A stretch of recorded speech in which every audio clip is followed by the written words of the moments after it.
పరిచర్యకి నన్ను ఆహ్వానించిన దైవజనులు మాస్టర్ రాజు గారికి నా ప్రత్యేకమైన వందనాలు తెలియజేస్తూ, అలాగే వేదిక ఎత్తున్న మరి వాసు గారికి మాకెంతో అత్యంత ప్రియులు, వారికి ప్రత్యేకమైన వందనాలు. అలాగనే అగాపే నుంచి వచ్చిన దైవజనులకి ప్రత్యేకంగా డానియల్ పాస్టర్ గారికి నా ప్రత్యేకమైన వందనాలు. అయ్యా అందరికి వందనాలు. మీ అందరికీ ఏసై పేరట వందనాలు తెలియజేస్తున్నాను. మరి విశాఖపట్నం నుంచి వచ్చిన దేవరాజు గారికి హల్లెలూయా, చాలా సంతోషం. మరి కొద్ది నిమిషాలు ప్రభు మాటను ఆలకించి మనం సెలవు తీసుకుందాం. దేవుని ఆత్మ మనందరిలో కార్యమును జరిగించును గాక. హల్లెలూయా, హల్లెలూయా. పరిశుద్ధ గ్రంథమైన బైబిల్లో నుండి మూడవ యోహాను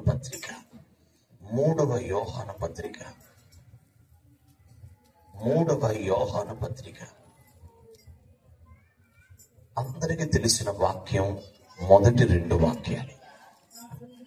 పెద్దనైన నేను సత్యమును బట్టి ప్రేమించు ప్రియుడైన గాయునకు శుభమని చెప్పి వ్రాయినది. ప్రేమించు ప్రియుడైన గాయునకు శుభమని చెప్పి వ్రాయినది. ప్రియుడా, నీ ఆత్మ వర్ధిల్లుచున్న ప్రకారం నీవు అన్ని విషయములలోనూ వర్ధిల్లుచు సౌఖ్యముగా ఉండవలెనని ప్రార్థించుచున్నాను. హల్లెలూయా. అందరూ ఈ మాట చెప్పండి. ఆత్మలో వర్ధిల్లుట అనండి ఒకసారి, ఇంకోసారి. హల్లెలూయా. ఈ దినాల్లో ప్రియులారా వినండి, ఈ దినములలో ఆత్మలో వర్ధిల్లుట అనేది చాలా త్వరగా జరుగుతున్న కార్యమా, సౌఖ్యంగా ఈ భూమి మీద ఇతర విషయాల్లో వర్ధిల్లిపోవటం అనేది బాగా జరుగుతున్న కార్యమా, లేక త్వరగా జరుగుతున్న కార్యమా? ఇప్పుడు భౌతికంగా వర్ధిల్లిపోవటం చాలా త్వరగా జరుగుతుందా, ఆత్మలో వర్ధిల్లటం చాలా త్వరగా జరుగుతుందా? హల్లెలూయా. బాగా ప్రార్థన చేసి ఇల్లు కట్టేటట్టు సొంతం ఎట్టబట్ట, బాగా ప్రార్థన చేసి ఏదో ఒకటి భూమి మీద సాధించేటట్లు అడ్డుపడిపోతాం దేవుడి దగ్గర. అది ఆత్మలో వర్ధిల్లుట. హల్లెలూయా. నేను ప్రకటిస్తున్నాను, యేసుక్రీస్తు నామములో ఈ సహవాసాన్ని దేవుడు ఆత్మలో వర్ధిల్ల చేయబోతున్నాడు. అంతరంగములో దేవుడు వర్ధిల్ల చేయబోతున్నాడు. హల్లెలూయా. ఆత్మలో అంతరంగములో వర్ధిల్లునట్లుగా మరలా రాబోయే సంవత్సరానికల్లా ఆత్మలో మీరు వృద్ధి చెందబోతున్నారు. హల్లెలూయా. దేవుడు అబ్రహామును పిలిచాడు. వినండి, దేవుడు అబ్రహామును పిలిచాడు. అబ్రహామును పిలిచినప్పుడు అతడు ఏమి ఆత్మలో వర్ధిల్లిపోయిన వాడు కాదు. అప్పుడే పరిచయం దేవునికి, లేక దేవుడు అప్పుడే అబ్రహాముని పిలిచాడు, మాట్లాడాడు, పలకరించాడు. కానీ అబ్రహాముకి ఎప్పటి నుంచో దేవుడు తెలుసు, లేక దేవునికి అబ్రహాం తెలుసు. కానీ అబ్రహాముకి అప్పుడే దేవుడు తెలుసు. ఆ కాలంలో పిలువబడిన అబ్రహాం, మీరు చెప్పండి, 175 సంవత్సరాలు వచ్చేసరికి, 75 సంవత్సరాలకి పిలువబడ్డాడు. 175 సంవత్సరాలు అంటే ఖచ్చితంగా 100 సంవత్సరాల్లో అబ్రహాం సాధించింది ఏంటో తెలుసా? అబ్రహాం పొందుకున్నది ఏంటో తెలుసా? అబ్రహాం ఆత్మలో వర్ధిల్లిపోయాడు. హల్లెలూయా. కానీ ప్రారంభంలో అంకుల్ గారు వందనాలు, నేను ఇప్పుడే గుర్తుపెట్టాను, వందనాలు. బాగున్నారా? రైట్, దేవునికి స్తోత్రం. హల్లెలూయా. అబ్రహాం దేవునికి పరిచయం అయినప్పుడు అతను సామాన్యమైనటువంటి ఒక సాధారణ విశ్వాసి. కానీ తన ముగింపుకు వచ్చేసరికి అబ్రహాం ఎంతగా వర్ధిల్లిపోయాడంటే ఆత్మలో. హెబ్రీ పత్రిక తీయండి. హెబ్రీలకు పౌలు రాసినటువంటి పత్రిక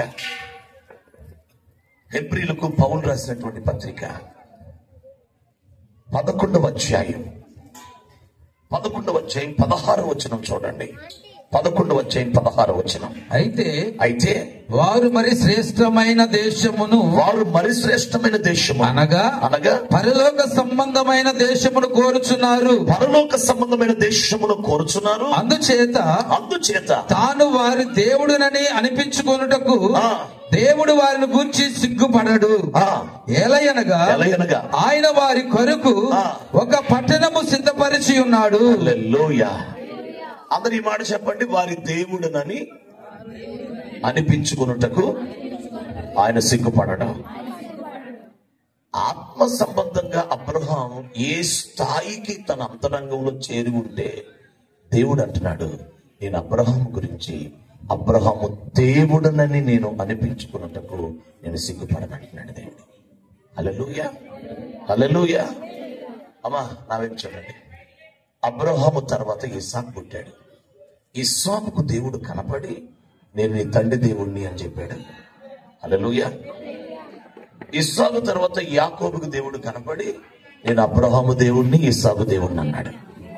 మోషేకి కనపడి నేను అబ్రహాము దేవుణ్ణి ఇస్సాకు దేవుణ్ణి యాకోబు దేవుణ్ణి నీ తండ్రి దేవుణ్ణి కూడా అన్నాడు. మోషే యొక్క తండ్రి అమ్రాము, నీ తండ్రి దేవుణ్ణి అబ్రహాము దేవుణ్ణి ఇస్సాకు దేవుణ్ణి యాకోబు దేవుణ్ణి అన్నాడు.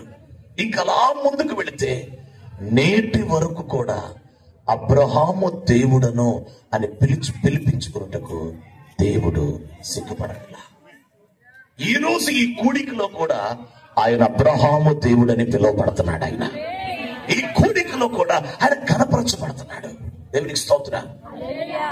అంతగా దేవుడు అబ్రహాము తర్వాత తరాలని, అబ్రహాము తర్వాత జనరేషన్స్ కి దేవుడు తన్ను తాను నేను అబ్రహాము దేవుణ్ణి అని ఆయన పిలిపించుకోవటానికి, ఆయన అలా పిలువబడటానికి ఇష్టపడుతున్నాడు. అంటే ఇంతకంటే గొప్ప ఆత్మ సంబంధమైన ఆశీర్వాదం ఉంటుందా? హల్లెలూయా. ఒక మాట చెప్పనా, ప్రభు నా చేత మహిమగల సేవ చేయించి నన్ను నిర్ణయ కాలంలో ఆయన సన్నిధికి పిలుచుకున్న తర్వాత నా పిల్లలకి దేవుడు కనపడి, సేవలో ఉన్న పిల్లలకు కనపడి నేను పీటర్ దేవుడిని మీరు నమ్మకంగా నడవండి అన్నాడు అనుకోండి, ఎలా ఉంటుంది వాళ్ళకి? బైబిల్ అంతా చదివితే ఎంత విశ్వాసం వస్తుందో ఆ మాట వింటే ఆడికి అంత విశ్వాసం వస్తుంది. హల్లెలూయా. నా ప్రశ్న, మీ తర్వాత మీ జనరేషన్స్ లో అనగా మీ పిల్లలకి కనబడి నీ తల్లి దేవుణ్ణి నువ్వు బాగా ప్రార్థించు, నీ తండ్రి దేవుణ్ణి నేను బాగా ప్రార్థించే. నా ప్రశ్న, మన తర్వాత మన నెక్స్ట్ తరాలతో మన గురించి దేవుడు మాట్లాడతాడా? మన గురించి మన తర్వాత తరాలతో, మన తర్వాత సంతానంతో దేవుడు మన గురించి మాట్లాడగలిగేంత ఆధ్యాత్మికమైన ఆ కృపలోనికి, ఆ స్థాయిలోనికి మనము ఎదిగామా? అలాంటి అబ్రహాము యొక్క ఆత్మలో వర్ధిల్లిన అనుభవానికి మనం రాగలిగామా? హల్లెలూయా. ఎంత అద్భుతమైనటువంటి కార్యం అంటే, అబ్రహాము తర్వాత నేటికి ఎన్ని వందల తరాలు గడిచిన దేవుడు అబ్రహాముని జ్ఞాపకం చేస్తానే ఉన్నాడు. అంటే ఒక వ్యక్తి ఆత్మలో వర్ధిల్లాడంటే అతన్ని దేవుడు సదాకాలం, తరతరాలు దేవుడు అతన్ని జ్ఞాపకం చేస్తానే ఉంటాడు. దేవుడు చివరికి అంటాడు, నీతిమంతుని జ్ఞాపకం చేసుకున్నట ఆశీర్వాదకరం అంటాడు. అసలు అలా జ్ఞాపకం చేసుకుంటేనే ఆశీర్వాదం అంట. నేను ప్రకటిస్తున్నాను, ఆయన అబ్రహాముకు మాత్రమే దేవుడు కాదు, మనకు కూడా దేవుడే. ఆయన పక్షపాతం లేని దేవుడు. ఖచ్చితంగా మనల్ని కూడా అబ్రహాము స్థాయికి దేవుడు తీసుకొని రాగలడు. హల్లెలూయా. చెప్దాం హల్లెలూయా. ఇప్పుడు ప్రశ్న ఏమిటంటే, ఈ స్థాయిలో దేవుడు అబ్రహాము గురించి నేను అబ్రహాము దేవుడిని అనిపించుకుంటకు నేను అసలు సిగ్గుపడను అని అన్నాడు అంటే, అసలు రాబోతున్నటువంటి తరాలకు అబ్రహామును దేవుడు జ్ఞాపకం చేస్తూ వచ్చాడు అంటే, అబ్రహాములో దేవుడు చూసిన ఆ ఆత్మ సంబంధమైనటువంటి ఆ లక్షణం, ఆ అర్హత ఆత్మీయ జీవితంలో ఏమిటి? అది ఈ రోజున దేవుడు మనకి ఇవ్వబోతున్న ఒక విశేషమైన కృప. అది దేవునికి స్తోత్రం. దానిని నేను మీకు ప్రకటించాలని ఆశపడుతున్నాను. ఇందాక చదివిన వాక్యం చదవండియా. హెబ్రీ పత్రిక 11వ అధ్యాయం. హెబ్రీ పత్రిక 11వ అధ్యాయం. అయితే వారు మరి శ్రేష్టమైన దేశమును అనగా పరలోక సంబంధమైన దేశమును కోరుచున్నారు. వారు మరి శ్రేష్టమైన దేశమును అనగా పరలోక సంబంధమైన దేశమును కోరుచున్నారు. అందుచేత తాను వారి దేవుడునని అనిపించుకొనుటకు దేవుడు వారిని గూర్చి సిగ్గుపడడు. హల్లెలూయా. ఏలయనగా చాలయ్య గారు అందరూ ఒకసారి తలపైకి తీ మాట చెప్పండి. మరి శ్రేష్టమైన దేశమును కోరుచున్నారు అనండి. ఇంకొకసారి అబ్రహామును దేవుడు నీ దేవుడిని అని అనిపించుకున్నట్టుకు ఏ కాలములో కూడా దేవుడు సిగ్గుపడనంతగా అబ్రహాము ఆశీర్వదించబడటానికి, ఆ గొప్ప అనుభవానికి రావటానికి కారణం ఏంటో తెలుసా? అబ్రహాము ఎవరు అంటే, అమ్మ వినండి, సాధారణమైనది కోరేవాడు కాదు, శ్రేష్టమైనది కోరేవాడు కాదు, మరి శ్రేష్టమైనది కోరుకునేవాడు. చప్పట్లు కొడుతూ దేవుని మహిమ చెల్లిద్దాం. మరి శ్రేష్టమైనది కోరేవాడు అబ్రహాం. అంటే తాను ఎంపిక చేసుకునేది, తాను కోరుకునేది, తాను ఇష్టపడేది ఏమిటి అంటే మరి శ్రేష్టమైనది, మోస్ట్ ప్రెషియస్, చాలా శ్రేష్టమైన దాన్ని కోరుకునేవాడు అబ్రహాం. హల్లెలూయా. సాధారణమైనది కాదు, లేక శ్రేష్టమైనది కాదు, మరి శ్రేష్టమైనది, 30 కాదు, 60 కాదు, 100 కోరుకునేవాడు. హల్లెలూయా. నేను యేసుక్రీస్తు నామములో ప్రకటిస్తున్నాను, మీరు ఆత్మ సంబంధంగా కోరుకునేది 100 ఉండును గాక. హల్లెలూయా. యేసు ప్రభు సైకిల్ మీద తీసుకెళ్తానంటే కోరుకుంటారా? స్కూటర్ మీద తీసుకెళ్తానంటే కోరుకుంటారా? ఫ్లైట్ మీద తీసుకెళ్తానంటే కోరుకుంటారా? హల్లెలూయా. హల్లెలూయా. అంటే మనము కోరుకునేది, మనం ఆశపడేది, అబ్రహాం మనసు కోరుకునేది ఏమిటంటే మరీ శ్రేష్టమైనది కోరుకుంటాడు, మరీ శ్రేష్టమైనది కోరుకుంటాడు. స్తోత్రం చెప్పండి. ఈ కూటమి అయిపోయిన తర్వాత రాజుగారికి ప్రేరేపణ వచ్చి ఎవరెవరు ఉంటారో కూటమి అయిపోయిన తర్వాత భోజనాలు తినేసిన తర్వాత ఉండండి, ఈ రాత్రంతా మనం ఈ బాంబే కాలనీ కోసం ప్రార్థన చేద్దాం అని అన్నారు అనుకో. ఊరికినే అన్నారు. నిజంగా ఎంతమంది ఉంటారు? దేవుడు మిమ్మల్ని దీవించను గాక. మొత్తానికి గొప్ప దేవుడికి స్తోత్రం. హల్లెలూయా. హల్లెలూయా. అంటే రాత్రంతా మొరపెడదాం అంటే కూడా, లేకపోతే ఓ చిన్న ప్రార్థన చేసుకుని వెళ్దాం అని అంటే, లేదా ఒక గంట ప్రార్థన చేసుకుని వెళ్దాం అని అంటే, లేదు రాత్రంతా చేద్దాం అంటే ఏది కోరుకుంటారు? కొంచెం ప్రార్థన, గంట ప్రార్థన, రాత్రంతా ప్రార్థన. అయితే మీరు మరి శ్రేష్టమైంది కోరేవాళ్ళే. హల్లెలూయా. మీరు చెప్పండి, కొంచెం ప్రార్థన తేలికైందా? గంట ప్రార్థన తేలికైందా? రాత్రంతా ప్రార్థన తేలికైందా? ఈ మూడిట్లో ఏది తేలిక? ఏది కష్టం? అంటే మరి శ్రేష్టమైనది మనం కోరుకోవాలి అంటే ఖచ్చితంగా దానిలో ఏముంటది? అంటే కష్టమునకు, లేక ఆ కష్టము అనే దానికి మనం ఇష్టపడితేనే, అప్పగించుకుంటేనే మరి శ్రేష్టమైంది కోరగలుగుతాం. ఇప్పుడు అబ్రహాం మరి శ్రేష్టమైంది కోరగలిగాడు అంటే, మరి శ్రేష్టమైన అనుభవాన్ని ఇష్టపడుతున్నాడు అంటే, అతడు ఖచ్చితంగా కష్టాన్ని లేక శ్రమని, కొంత రిస్క్ ని అతడు ఇష్టపడుతున్నాడు కాబట్టి, ఆ రిస్క్ కు రెడీ అయ్యాడు కాబట్టి మరి శ్రేష్టమైనది కోరగలుగుతున్నాడు. అంటే ఎవరి హృదయం మరి శ్రేష్టమైంది కోరింది? హల్లెలూయా. ఒక పూట భోజనం చేసి ఉపవాసం చేయొచ్చు, మజ్జిగ బార్లియో రాగుల జావ తాగి ఉపవాసం చేయొచ్చు, అసలు ఏమీ తినకుండా ఉపవాసం చేయొచ్చు. ఏది శ్రేష్టమైంది బాగా? అది మనకు వాక్యంలో తెలుసు కదా. అది ఇప్పుడు కోరుకోవాలి అంటే ఆ వ్యక్తి హృదయం ఎట్లా ఉండాలా? కష్టానికి, రిస్క్ కి, శ్రమకి అతడు సిద్ధపడేవాడైతే అంత అంత శ్రేష్టమైనది, మరి శ్రేష్టమైనది అతడు కోరగలుగుతాడు. హల్లెలూయా. నేను ప్రభు నామములో కోరుతున్నాను, మీ హృదయములో శ్రమైన, కష్టమైన, మరి శ్రేష్టమైన భక్తిని కోరుకునే కృప యేసుక్రీస్తు నామములో మీరు పొందునుగాక. హల్లెలూయా.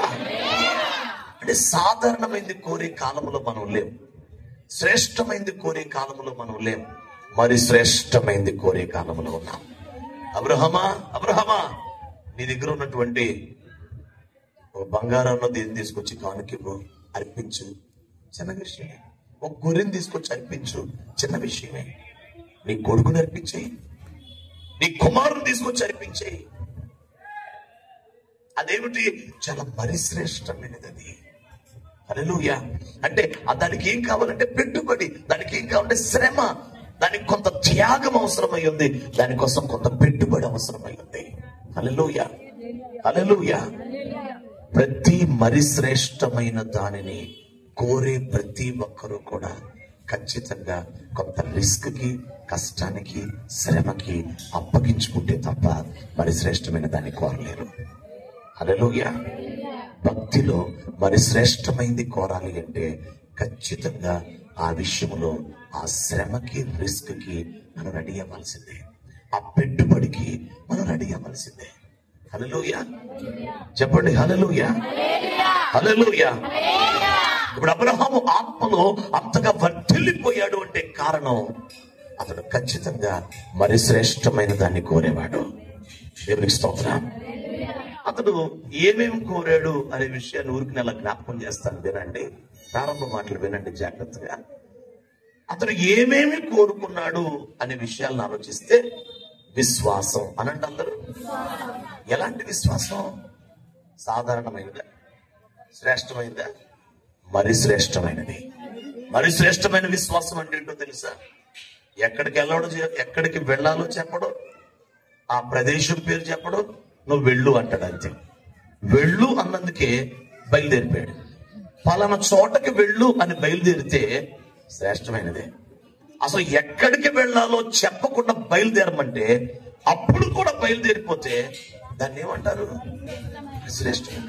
అంటే తాను ఏ విశ్వాసానికి రెడీ అయ్యాడంటే మరి శ్రేష్టమైన విశ్వాసానికి.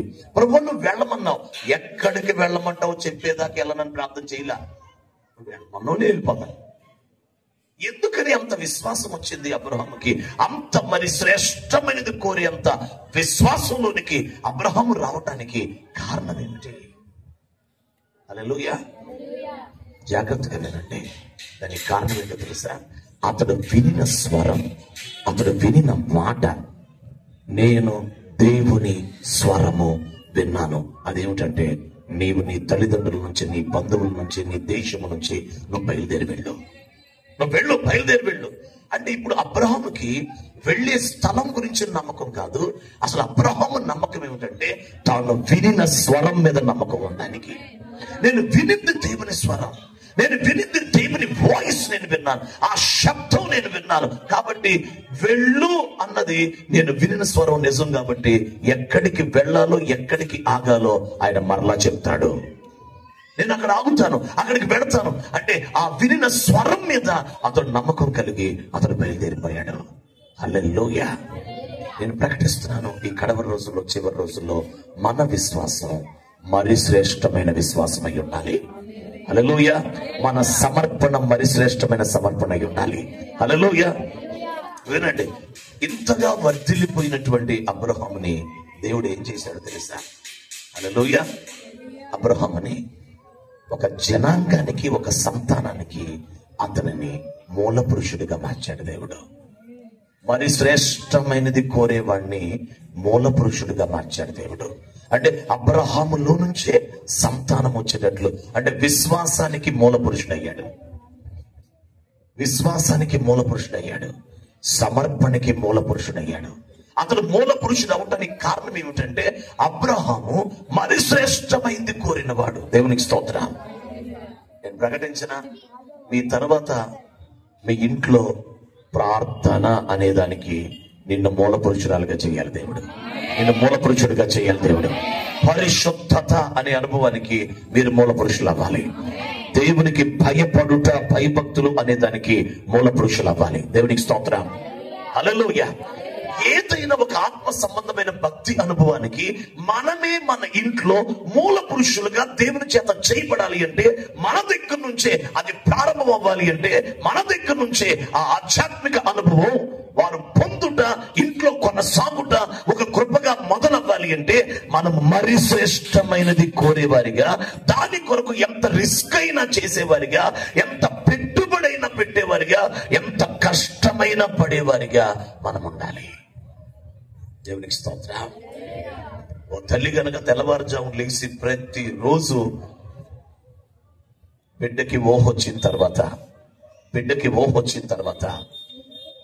తన కాలేజీ స్టడీస్ పూర్తయ్యేదాకా వాళ్ళమ్మ తెల్లవారుజామున 3ంటికి లేచి 6 దాకా ప్రార్థన చేసిద్ది అనే ఆ సాక్ష్యం ఈ బిడ్డ కంట్లో పడింది అనుకోండి, ఈ బిడ్డ చూసింది అనుకోండి, వాళ్ళ అమ్మగారు ప్రభు దగ్గరికి వెళ్ళిపోయిన తర్వాత కూడా ఈ బిడ్డకి ఏ కృప వస్తుందంటే అలాంటి ప్రార్థన చేసే కృప వస్తుంది. ఎందుకు? ఈ తల్లి ప్రయాసతో కష్టంతో ఈమె ఓ ప్రార్థనా జీవితానికి ఆమె ఏం చేసిందంటే ఒక మూల పురుషురాలుగా మార్చబడింది. హల్లెలూయా. దేవుడు ఏ తరమునకు ఆ తరం పరిశుద్ధతనివ్వాలని, ఏ తరమునకు ఆ తరం ప్రార్థననివ్వాలని, ప్రతి తరానికి భయభక్తులు ఇవ్వాలి అని, నూతనంగా వాళ్ళకే ఇవ్వాలని కోరుకోట్లా. దేవుడు ఏం చేయాలనుకుంటున్నాడు తెలుసా? తండ్రుల మీద ఉన్న ఆత్మ పిల్లల మీదకి తేవాలని కోరుకుంటున్నాడు. తండ్రుల మీద ఉన్నటువంటి ఆత్మ, వారి నోట ఉంచిన మాట పిల్లల మీదకి తేవాలని కోరుకుంటున్నాడు. అంటే తండ్రికి ప్రార్థనాత్మ ఇస్తే, తండ్రికి విశ్వాసం ఇస్తే, తండ్రికి పరిశుద్ధత ఇస్తే, ఆ పరిశుద్ధత కుమారుల మీదకి రావాలి, ఆ ప్రార్థన కుమారుల మీదకి రావాలి. హల్లెలూయా. యెహోషువకి సొంతగా దేవుడు జ్ఞానాత్మని ఇవ్వాలని కోరుకోలేదు, మోషే ద్వారా ఇవ్వాలని కోరుకున్నాడు. ఎలీషాకి వ్యక్తిగతంగా ఆ అభిషేకం ఇవ్వాలని కోరుకోలేదు, ఆత్మనివ్వాలని కోరుకోలేదు. ఏలియా ఒక ఆత్మను సిద్ధపరిస్తే ఆ ఆత్మని ఎలీషాకి ఇవ్వాలనుకున్నాడు దేవుడు. మీ కుడి చేయి పైకెత్తండి.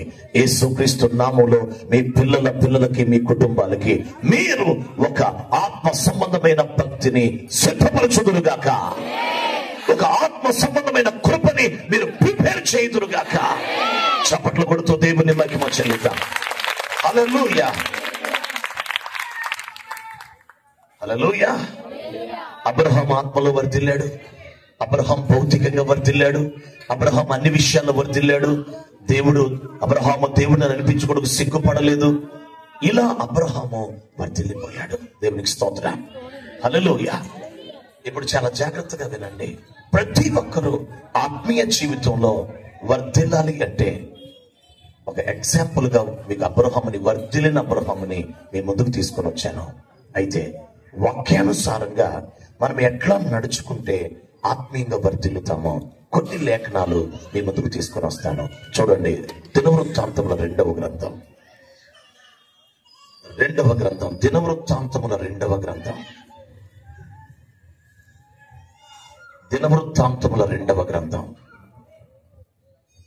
26వ అధ్యాయం. దినవృత్తాంతముల రెండవ గ్రంథం 26వ అధ్యాయం 5వ వాక్యం. దినవృత్తాంతం రెండవ గ్రంథం 26వ అధ్యాయం 5వ వచనం. దేవుని ప్రత్యక్షత విషయమందు తెలివి కలిగిన జకరియా దినములలో అతడు దేవుని ఆశ్రయించెను. అతడు యెహోవాను ఆశ్రయించినంత కాలము దేవుడు అతన్ని వర్ధిల్ల చేసెను. హల్లెలూయా. అందరూ తలపైకి మాట చెప్పండి. యెహోవాను ఆశ్రయించినంత కాలం దేవుడు అతన్ని వర్ధిల్ల చేసెను. అంటే వర్ధిల్లాలి అంటే మనం ఏం చేయాలి? దేవుడిని ఆశ్రయించాలి. హల్లెలూయా. ఇప్పుడు నా ప్రశ్న, మనము దేవుణ్ణి ఆశ్రయించాలి అంటే అది ఎప్పుడు జరిగింది?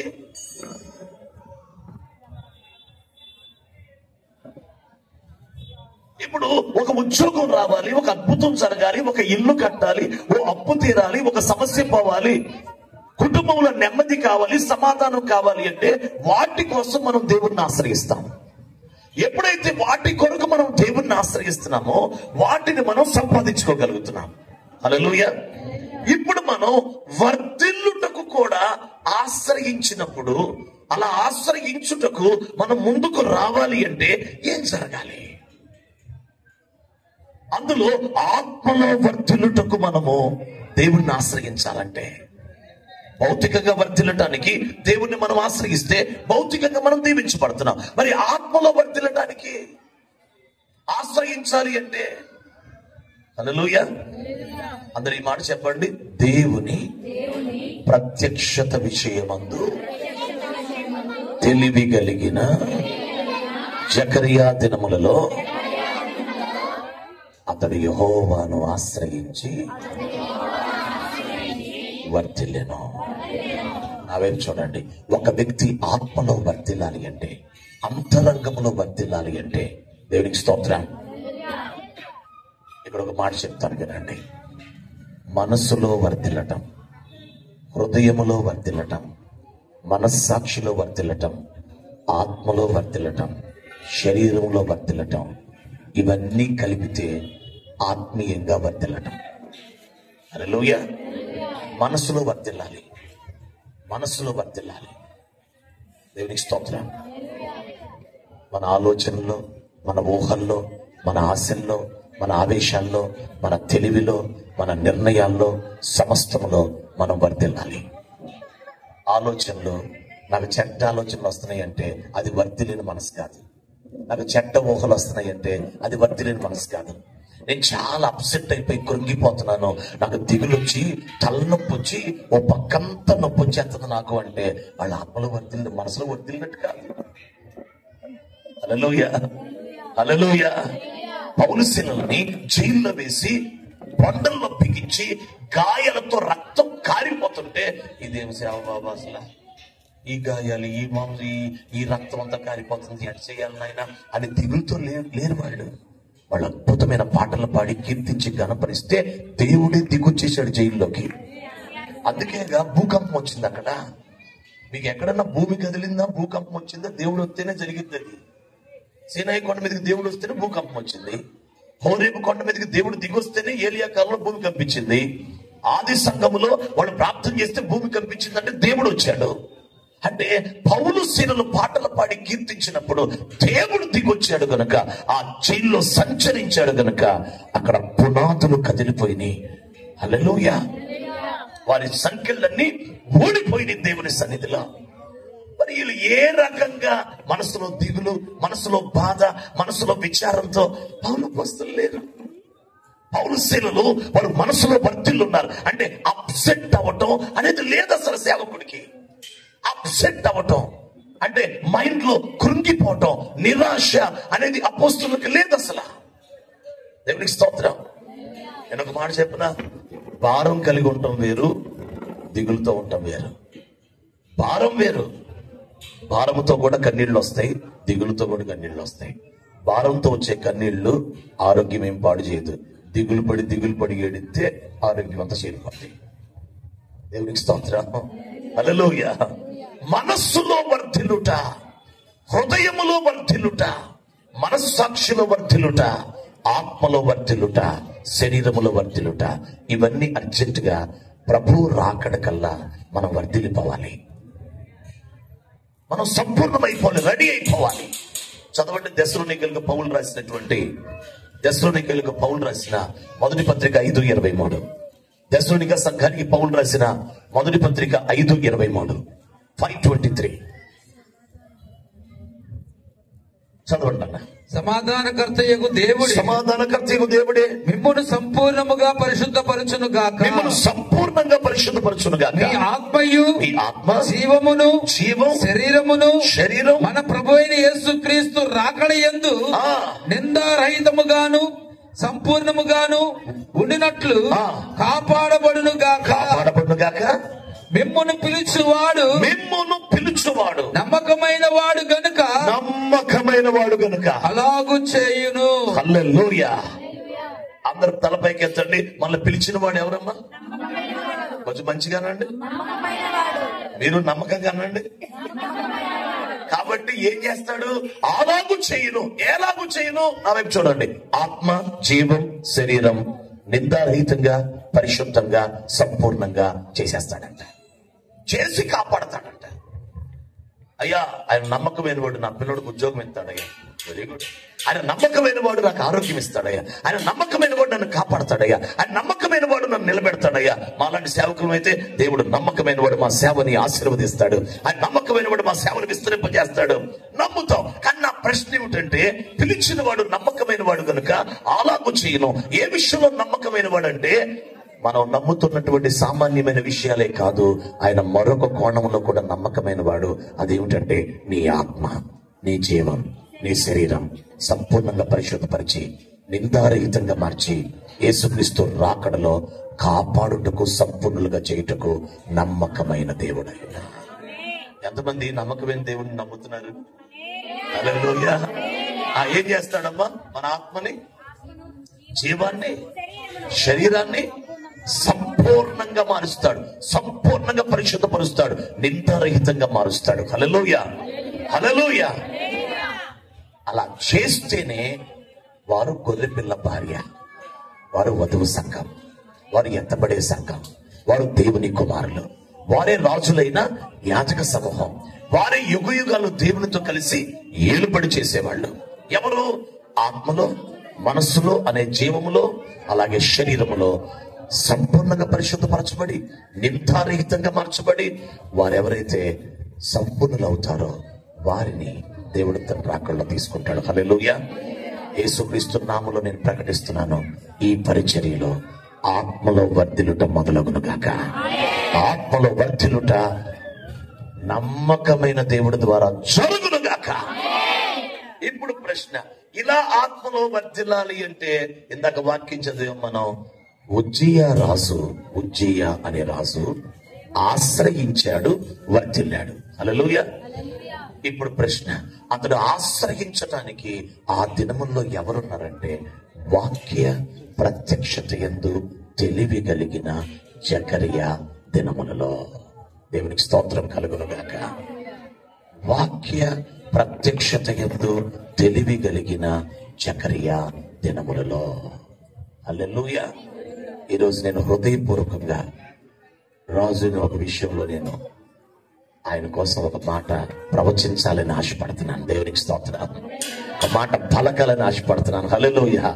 అదేమిటంటే, నిశ్చయంగా దేవుడు తన సేవకునికి వాక్య ప్రత్యక్షత విషయంలో విశేషమైన కృపతో దేవుడు నింపునుగాక. హల్లెలూయా. దేవుని ప్రత్యక్షత యందు తెలివి గల జకరియా దినములలో రాజైన ఉజ్జియా యెహోవాను ఆశ్రయించి వర్ధిల్లెను. వర్ధిల్లాలంటే ఆశ్రయించాలి అంటే అలా ఆశ్రయించడానికి కావలసిన వాక్య ప్రత్యక్షత బయలుదేరాలి. అంటే వాక్య ప్రత్యక్షత మీకు అందితే, వాక్యము మీకు అందితే, ఆ దేవుని వాక్యం మీ దగ్గరికి వస్తే ఆ వాక్యమే ఆశ్రయించేటట్టు చేస్తది. ఆశ్రయించాము అంటే వర్ధిల్లటం మొదలవుతుంది. చాలా ప్రసంగాలు ఈ రోజున స్వస్థత కోసం ప్రోత్సహిస్తున్న ప్రసంగాలు, అద్భుతం కోసం ప్రోత్సహిస్తున్న వాక్య ప్రత్యక్షత, కార్యముల కోసం ప్రోత్సహిస్తున్న వాక్య ప్రత్యక్షత. కానీ మనస్సుని పరిపూర్ణతలోకి తీసుకొచ్చి వర్ధిల్లుటకు ప్రోత్సహించే ఆ వాక్య ప్రత్యక్షత రాకపోతే, హృదయం సంపూర్ణతలోకి రావడానికి మనము దేవుణ్ణి మన హృదయం కోసమే ఆశ్రయించే వాక్య ప్రత్యక్షత రాకపోతే, మన మనస్సాక్షి, మన శరీరం సంపూర్ణతలోకి తేపట్టడానికి దాని నిమిత్తమే మనల్ని ఆశ్రయించేటట్లు, దేవుని పాదాల దగ్గరికి వెళ్ళేటట్లు చేయగలిగిన వాక్య ప్రత్యక్షత మన దగ్గరికి రాకపోతే, మనము వినకపోతే మనం ఈ విషయాల్లో వర్ధిల్లలేం. అంటే అంతరంగం విషయమై దేవుని ఆశ్రయించినట్లుగా దేవుని వాక్యం మనకి అనుగ్రహించబడి ఆ వాక్యం మనల్ని ప్రార్థనా గతికి తీసుకుని వెళ్ళాలి. చప్పట్ల కొడుతూ దేవుని మహిమ చెందిద్దాం. మనల్ని ప్రార్థనాత్మకు తీసుకుని వెళ్ళాలి, మోకాళ్ళ మీద తీసుకుని వెళ్ళాలి. ఆ విషయమై ఆశ్రయించేటట్టు మనం చెయ్యాలి. హల్లెలూయా. నేను ప్రకటిస్తున్నాను, మీరు ఇక మీదట, అమ్మ వినండిరా, మీరు ఇక మీదట భౌతిక విషయాల కంటే కూడా ఆత్మీయ విషయాల కోసం ఎక్కువ ప్రార్థన చేయబోతున్నారు. చప్పట్లు కొట్టి దేవుని మహిమ చెల్లించండి. ఆత్మ సంబంధమైన సంగతుల కొరకు మొరపెట్టడం. ఎవరిలో ప్రశ్న అడిగినా ఇక్కడ ఉన్న వాళ్ళందరినీ, మీలో ఎవరైనా ఎప్పుడైనా రక్షణ పొందిన తర్వాత, ప్రభు దగ్గరికి వచ్చిన తర్వాత, మీరు ఎప్పుడైనా మీ మనసు కోసమే ఒక గంట ప్రార్థన చేసిన అన్నోళ్ళు ఉన్నారా? మనస్సు కోసమే గంట, ఆత్మ కోసమే గంట, హృదయం కోసమే ఒక గంట, శరీరం కోసమే ఒక గంట. నా శరీర క్రియలు చంపబడాలయ్యా, నా శరీర క్రియలు లయమైపోవాలయ్యా, నా దేహం దేవాలయం అవ్వాలయ్యా, నా దేహంతో నేను మహింపరచాలయ్యా, నా దేహం నీతికి సాధనాలు అవ్వాలయ్యా, నా దేహం క్రీస్తుకు అవయవాలుగా మార్చబడాలి నాయనా, నా దేహం మహిమతో నింపబడాలి నాయనా, నా దేహం మహిమ శరీరంగా మార్చబడాలి నాయనా, నా దేహమునకు విమోచన రావాలి నాయనా. హల్లెలూయా. ఇలా మన దేహం కోసమే, మన మనస్సు కోసమే, మన ఆత్మ కోసమే, మన యొక్క మనస్సాక్షి కోసమే, హృదయం కోసమే మనం ప్రార్థన చేశామా? మనం ఏం చేసాం తెలుసా? వీటి కోసం ప్రార్థన చేశాం. కాకపోతే ప్రార్థన చేసేటప్పుడు అన్నింటిలో మొత్తం కలిపేసి ఒక మాటగా ఏదో మధ్యలో నన్ను బలపరచుకోవడం, నా మనసు బలపరచు, నాకు ప్రార్థన చేయకపోవడం కదండి, చేశాం. కాకపోతే అన్ని అంశాల్లో ఒక అంశంగా పెట్టి చేసాం అంతే. చేయకుండా లేవు. నన్ను కాపాడు, నన్ను దీవించు, నన్ను ఆశీర్వదించు, నన్ను నిలబెట్టు అనే ప్రార్థనలతో పాటు నన్ను ఆత్మీయంగా కూడా బలపరచు. ఒక్క మాట ఏమంటే నన్ను ఆత్మీయంగా ఒక్క మాట అన్నందుకో ఎస్ ఎస్ ఓకే ఓకేనమ్మా చేసేస్తాను అని ఒక్కసారి అంటే పనైపోద్దా? హల్లెలూయా. నన్ను ఇశ్రాయేలుగా లేక నన్ను ఆశీర్వదించు అని యాకోబు ఒక రాత్రంతా ప్రార్థన చేశాడు. ఆశీర్వాదం కోసమే రాత్రంతా ప్రార్థన చేశాడు. నేను ఈ రాత్రి ప్రకటిస్తూ ఉన్నాను యేసుక్రీస్తు నామములో. హల్లెలూయా. చెప్పండి చేతులెత్తి హల్లెలూయా. మీరు ఆత్మలో వర్ధిల్లుటకు యెహోవాను ఆశ్రయించదురుగాక. వర్ధిల్లుటకే సరిగ్గా మీరు గనక ఒక్క 3 నెలలు మీ మనసు కోసం ప్రార్థన చేసుకుంటే, మీ ఆలోచనలు, మీ ఊహలు, మీ ఆశలు, మీ ఆవేశాలు, మీ తెలివి, మీ నిర్ణయాలు, మీ యొక్క చిత్తశక్తి, ఇవన్నీ మనసులో దేవుడు పెట్టినవి. వీటి కోసం కనుక ఒక్క నెల 2-3 నెలలు ప్రార్థన చేయగలిగితే అనేక విషయాలలో మీరు ఫ్రీ అవుతారు. మీ మైండ్ చాలా ఫ్రెష్ అయిపోద్ది, సమాధానంతో నింపబడుతుంది. మీ గురించి దైవజనుడికి సమాధానం కలిగింది, నెమ్మది కలిగింది. హల్లెలూయా. మీరు ఎంత ఎక్కువ దశభాగం తీసుకొచ్చినా సేవకుడికి లోపల ఏముంటుందో తెలుసా? ఈ బిడ్డలు మంచి ప్రార్థనా పరులైతే బాగుండు, ఈ బిడ్డలు ఆత్మలో వర్ధిల్లితే బాగుండు, ఈ బిడ్డలు పరిశుద్ధులుగా పరిపూర్ణులుగా మార్చబడితే బాగుండు అనే ఉంటది హృదయం సేవకుడికి.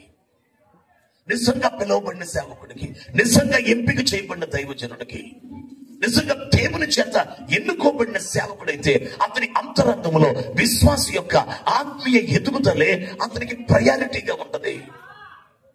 నేను చాలా సార్లు చెప్పాను, చాలా మందితో అన్నాను. ఏమనంటే వాడు తీసుకొచ్చి నా చేతిలో కానుక పెట్టగానే వెంటనే అంటాను, ఈ కానుక కంటే నీ హృదయం ముఖ్యం దేవుడికి అన్నాను. చాలా సార్లు నా చేతులు ఇలా పెట్టగానే, నాన్న తమ్ముడు ఈ కానుక కంటే నీ హృదయం ముఖ్యం నాన్న, అమ్మా ఈ కానుక కంటే నీ పరిపూర్ణత ముఖ్యం దేవునికి, ఈ అద్భుతమైన కానుక కంటే నీ ప్రార్థనా జీవితం దేవుడికి చాలా ముఖ్యం, దీనికంటే అది ప్రాముఖ్యం చాలా అని అనేక సార్లు పలుసార్లు అన్నాను నేను చాలా మందితో. హల్లెలూయా. ప్రకటిస్తున్నాను, ఈ రాత్రి నుంచి పరిశుద్ధాత్మ ఆత్మలో వర్ధిల్లుటకు యెహోవాను ఆశ్రయించినట్లుగా మనం చేయనుగాక. సమూయేలు మొదటి గ్రంథం చూడండి, 3వ అధ్యాయం మొదటి వచనం. సమూయేలు మొదటి గ్రంథం 3వ అధ్యాయం మొదటి వచనం. సమూయేలు మొదటి గ్రంథం 3వ అధ్యాయం మొదటి వచనం. బాలుడైన సమూయేలు ఏలి ఎదుట యెహోవాకు పరిచర్య చేయుచుండెను. యెహోవాకు పరిచర్య చేయుచుండెను. ఆ దినములలో యెహోవా వాక్కు ప్రత్యక్షమగుట అరుదు. ప్రత్యక్షము తరచుగా తటస్థించుట లేదు. వాక్య ప్రత్యక్షత తరచుగా జరగట్లేదు. ఆ కాలమందు ఏలీ కన్నులు మందదృష్టి గలవైనందున. చాలయ్య గారు 7వ వచనం చదవండి. సమూయేలు అప్పటికి యెహోవాను ఎరుగుకుండెను. యెహోవా వాక్కు అతనికి ఇంకా ప్రత్యక్షము కాలేదు. ఒకసారి తలపైకి ఎత్తండి అమ్మాయి చూడండి. అవి సమూయేలు దినాలు, షిలోహు దినాలు. ఆ దినముల్లో యెహోవా వాక్కు ప్రత్యక్షమగుట అరుదు. అనండి అందరూ ఒకసారి. తరచుగా ఏమవ్వట్లేదు? వాక్య ప్రత్యక్షత జరగట్లేదు. అప్పుడు సమూయేలు ఎలాగున్నాడు? బాలుడుగా ఉన్నాడు. బాలుడైన సమూయేలు కూడా యెహోవాను ఎరుగకుండెను. దేన్ని బట్టి ఎరుగకుండెను? అమ్మా, ఆలయానికి వచ్చి మోకరించినప్పుడు ఇక్కడ యెహోవా దేవుని ఆలయం అని అతనికి తెలియదా? తెలుసు. ఇక్కడ యాజకత్వం జరుగుతుందని తెలియదా? తెలుసు. ఉన్న ఏలి ప్రధాన యాజకుడికి తెలియదా? తెలుసు. మరి ఏమి ఎరుగకుండెను? యెహోవాను ఎరుగకుండెను. అదేంటండి? యెహోవాయే దేవుడని తెలుసు కదా సమూయేలుకి. తెలియకపోతే రాడుగా, తెలియకపోతే ఉండడు కదా. మరి ఏ దేవుణ్ణి ఎరుగకుండెను? ఏ యెహోవాను ఎరుగకుండెను సమూయేలు? అక్కడ రాయబడిన మాట, సమూయేలు ఇంకా యెహోవాను ఎరుగకుండెను. ఎందుకంటే అతనికి ఇంకా యెహోవా వాక్కు ప్రత్యక్షం కాలేదు. అంటే వాక్య ప్రత్యక్షత కలిగితే, ఆయన వాక్యం దిగి వస్తే, ఆయన మాట దిగి వస్తే వారికి ప్రత్యక్షమైతే, వాక్య ప్రత్యక్షత కలగటమే దేవునిని ఎరిగి ఉండడం. దేవునికి స్తోత్రం. అంటే వాక్య ప్రత్యక్షత ద్వారానే మనము దేవుణ్ణి ఎరిగిన వారిగా రుజువవుతాం. హల్లెలూయా. అదే 3వ అధ్యాయం చివరి వచనం చదవండి. 3వ అధ్యాయం చివరి వచనం. మరియు షిలోహులో యెహోవా మరలా దర్శనమిచ్చుచుండెను. షిలోహులో యెహోవా మరలా దర్శనమిచ్చుచుండెను. షిలోహులో యెహోవా తన వాక్కు చేత సమూయేలునకు ప్రత్యక్షమగుతూ వచ్చెను. సమూయేలు మాట ఇశ్రాయేలులందరిలో వెల్లడాయెను. దేవునికి స్తోత్రం. మరలా షిలోహులో ఏం చేస్తున్నాడు? దేవుడు దర్శనం ఇవ్వటం మొదలు పెట్టాడు. హల్లెలూయా. యెహోవా వాక్కు సమూయేలుకి ఏమవుతుంది? ప్రత్యక్షమగుతూ వచ్చింది. దేవునికి స్తోత్రం. అవే చూడండి ఒకసారి. అందరూ చాలా జాగ్రత్తగా ఈ మాటను ఆలకించండి. హల్లెలూయా. సమూయేలు బాలుడుగా ఉన్నప్పుడు వాక్య ప్రత్యక్షత లేదు, ప్రత్యక్షత తరచుగా జరగట్లేదు. అప్పుడు ప్రజలు ఏమయ్యారు? యెహోవాని ఆరాధించడానికి అసహ్యపడ్డారు, మందిరానికి రావటానికి అసహ్యపడ్డారు. అక్కడున్న ఏలి, హొఫ్ని, ఫినెహాస్ అనేటువంటి వీళ్ళందరూ వ్యతిరేకంగా దేవునికి యాజకత్వం చేయటం మొదలు పెట్టారు, వ్యతిరేకంగా నడవటం మొదలు పెట్టారు. ప్రియ దేవుని బిడ్డలారా, బాగా వినండి. ఒక కాలం వచ్చింది, షిలోహు గుడారం లేదు, ఏలీ చనిపోయాడు, హొఫ్ని చనిపోయాడు, ఫినెహాస్ చనిపోయాడు. అమ్మ వినండిరా, బలులు అర్పించబడట్లా, యాజకత్వం లేదు, గుడారం అంతా ముయ్యబడిపోయింది, అసలు ఏమీ లేదు, ఎవరూ లేరు. సమూయేలు ఒక్కడే ఉన్నాడు. వాళ్ళ అమ్మగారు వచ్చి సమూయేలుని ఎందుకు తీసుకెళ్ళలేదు? చర్చిలో అందరూ ఉంటారు అనుకున్నావురా, అంతా మూసివేయబడింది, ఇంకెందుకురా, నిన్ను పరిచర్యకి ఇచ్చాం గాని మేము తీసుకెళ్ళిపోతాం అని తీసుకెళ్ళిపోలేదు సమూయేలుని. సమూయేలు కూడా వెళ్ళలేదు. అవి చూడండి, గుడారం లేకపోయినా, బలిపీఠం లేకపోయినా, బలులు అర్పించబడకపోయినా, ప్రధాన యాజకుడు లేకపోయినా, హొఫ్ని, ఫినెహాసులు లేకపోయినా, అసలు ఏమీ లేకపోయినా, సమూయేలుకున్నది యెహోవా వాక్కు ప్రత్యక్షత. చప్పట్లతో దేవుని అసలు ఏమి లేదు సార్, గుడారమే లేదండి, యాజకత్వం ఏమీ జరగట్లా, కానీ దేవుని వాక్య ప్రత్యక్షత ఉంది. అద్భుతం చెప్పిన తన పిలుపు ప్రవక్త, ఆ పిలుపులకు అతని పరిపూర్ణం చేసింది దేవుని వాక్య ప్రత్యక్షత. యెహోవా వాక్కు ప్రత్యక్షమవుతూ ఉంది కనుక సమూయేలు ప్రవక్తగా రూఢి అయ్యేదాకా, రుజువయ్యేదాకా ఆ వాక్య ప్రత్యక్షతే అతన్ని నడిపిస్తుంది. ప్రధాన యాజకుడు లేడు, గుడారము లేదు, ఏమీ లేదు, వాక్య ప్రత్యక్ష, యెహోవా వాక్కు ప్రత్యక్షమై. దేవునికి స్తోత్రం. ఏ వాక్కు ప్రత్యక్షమైంది? యెహోవా వాక్కు. ఏమని చెప్తున్నాడు యెహోవా వాక్కు? ఆ రోజుల్లో అసలు ఏమి మాట్లాడుంటాడు సమూయేలుతో? ప్రజలకు వెళ్ళి ఈ వాక్యం చెప్పు, వీళ్ళకి స్వస్థతలు చేయి, అద్భుతాలు చేయి.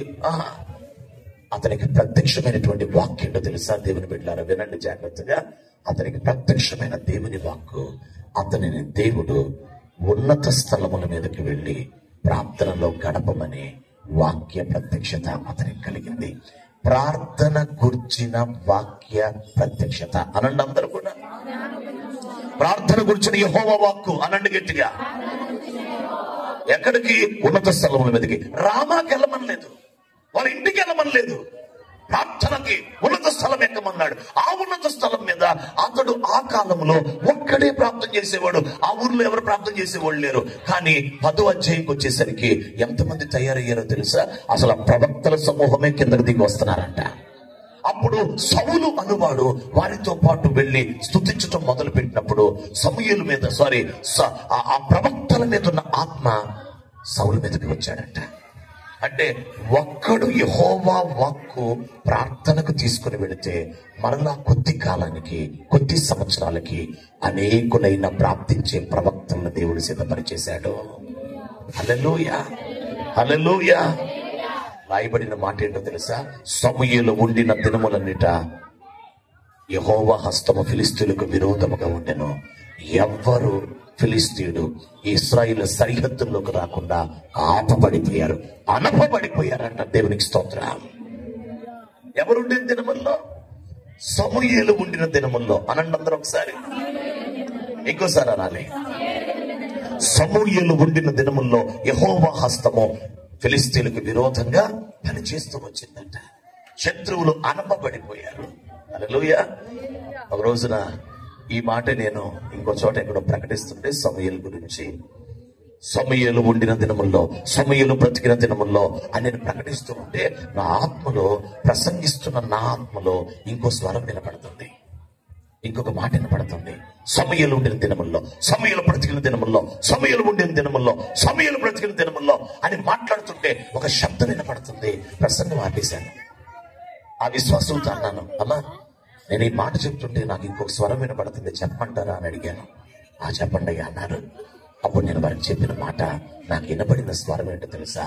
సమూయేలు బ్రతికిన దినముల్లో అనగానే ప్రార్థన బ్రతికున్న దినముల్లో, ప్రార్థన బ్రతికున్న దినముల్లో, ప్రార్థన బ్రతికున్న దినముల్లో, ప్రార్థన బ్రతికున్న దినముల్లో అని వినపడుతుంది. అంటే సమూయేలు బ్రతికి ఉండుట, ప్రార్థన బ్రతికి ఉండుట. ప్రార్థన బ్రతికి ఉంది గనుక యెహోవా హస్తము ఫిలిష్తీయుల్ని అణిచివేస్తున్నాడు. ఇశ్రాయేలుకు సరిహద్దుల్లోకి రాకుండా ఇశ్రాయేలు కాపాడబడుతున్నారు. దేవునికి స్తోత్రం. ఇక్కడ ఎవరైనా ఉన్నారా మనం బ్రతికున్నందుకు ప్రార్థన బ్రతికుందా? ఇక్కడ ఎవరైనా ఉన్నారా మనం బ్రతికున్నందుకు ప్రార్థన బ్రతికుందని, మనం బ్రతికున్నందుకు పరిశుద్ధత బ్రతికుందని? అమ్మా మీరు బ్రతికున్నందుకు ఏం బ్రతికుంది? విశ్వాసం బ్రతికుందా? ఉపవాసం బ్రతికుందా? కన్నీళ్లు బ్రతికున్నాయా? సమర్పణ బ్రతికుందా? దైవజనులారా మనం బ్రతికున్నందుకు ఏం బ్రతికుంది? దేవునికి స్తోత్ర. భక్తి సింగయ్య గారు బ్రతికున్న దినాల్లో వాక్యం బ్రతికుంది. వాక్యం. పిఎం శామ్యులయ్య గారు బ్రతికున్నటువంటి దినముల్లో పరిశుద్ధాత్మ కుమ్మరింపు బ్రతికి ఉంది. అందరూ ఆత్మాభిషేకంతో నింపబడేవాళ్ళు. దానియేలు గారు బ్రతికున్న దినాల్లో ఫెలోషిప్ స్థాపించిన ఆయన కన్నీటి ప్రార్థన బ్రతికుంది. హల్లెలూయా. అంటే భక్తులు వారు బ్రతికి ఉన్నప్పుడు వారికి దేవుడు ఏ విషయంలో వాక్కు ఇచ్చాడో ఆ వాక్కు, ఆ అనుభవంలో వారు బ్రతికేటట్లు, ఆ అనుభవాన్ని కూడా బ్రతికించేటట్లు వారిని దేవుడు వాడుకున్నాడు. మీ కుడి చేయి పైకెత్తండి. యేసుక్రీస్తు నామములో దేవుని వాక్కు ఆత్మీయ అనుభవాలకి మిమ్మల్ని నడిపించునుగాక. హల్లెలూయా. సమూయేలుని ఉన్నత స్థలం ఎక్కించి ప్రార్థనలో గడిపేటట్టు చేసింది దేవుని వాక్కు. ఎందుకు ఈ మాటని పరిశుద్ధాత్మ మన ముందుకు తెస్తున్నాడంటే ప్రత్యక్షత, దేవుని ప్రత్యక్షత విషయమందు తెలివి కలిగిన జకరియా దినముల్లో రాజైన ఉజ్జియా యెహోవాను ఆశ్రయించి వర్ధిల్లాను. దేవునికి స్తోత్రం. ఇప్పటి నుంచి ఈ సేవలో, ఈ పరిచర్యలో ప్రత్యక్షత బలముగా దిగిరాబోతుంది, ప్రత్యక్షత సమృద్ధిగా దిగిరాబోతుంది. ఆ విశేషమైన కృప తన సేవకుల మీదకి దేవుడు తీసుకొని రాబోతున్నాడు. ఆ బలమైన అభిషేకాన్ని దేవుడు తీసుకొని రాబోతున్నాడు. హల్లెలూయా. ఆత్మ సంబంధమైన వర్ధిల్లుటకు, ఆత్మ సంబంధమైన వాక్కు ప్రత్యక్షత కలుగునుగాక. చప్పట్లు కొడుతూ దేవుని మహిమ చెల్లిద్దాం. హల్లెలూయా. చాలా సింపుల్. వాక్యం లేకుండా ఆశ్రయించలేం, ఆశ్రయించకుండా వర్ధిల్లలేం. వర్ధిల్లాలంటే ఆశ్రయించాలి, ఆశ్రయించాలంటే వాక్యం ఉండాలి. వాక్య ప్రత్యక్షత. అందుకు అనదర్ లెవెల్లోకి, నెక్స్ట్ లెవెల్లోకి వెళ్ళాలి. ఏమంటే ఫలానా సహోదరంట, ఆమె 40 రోజుల ఉపవాసం అంట, ఆమె పరిశుద్ధ జీవితం కోసం చేస్తుందంట. 40 రోజుల ఉపవాసం దేనికోసం?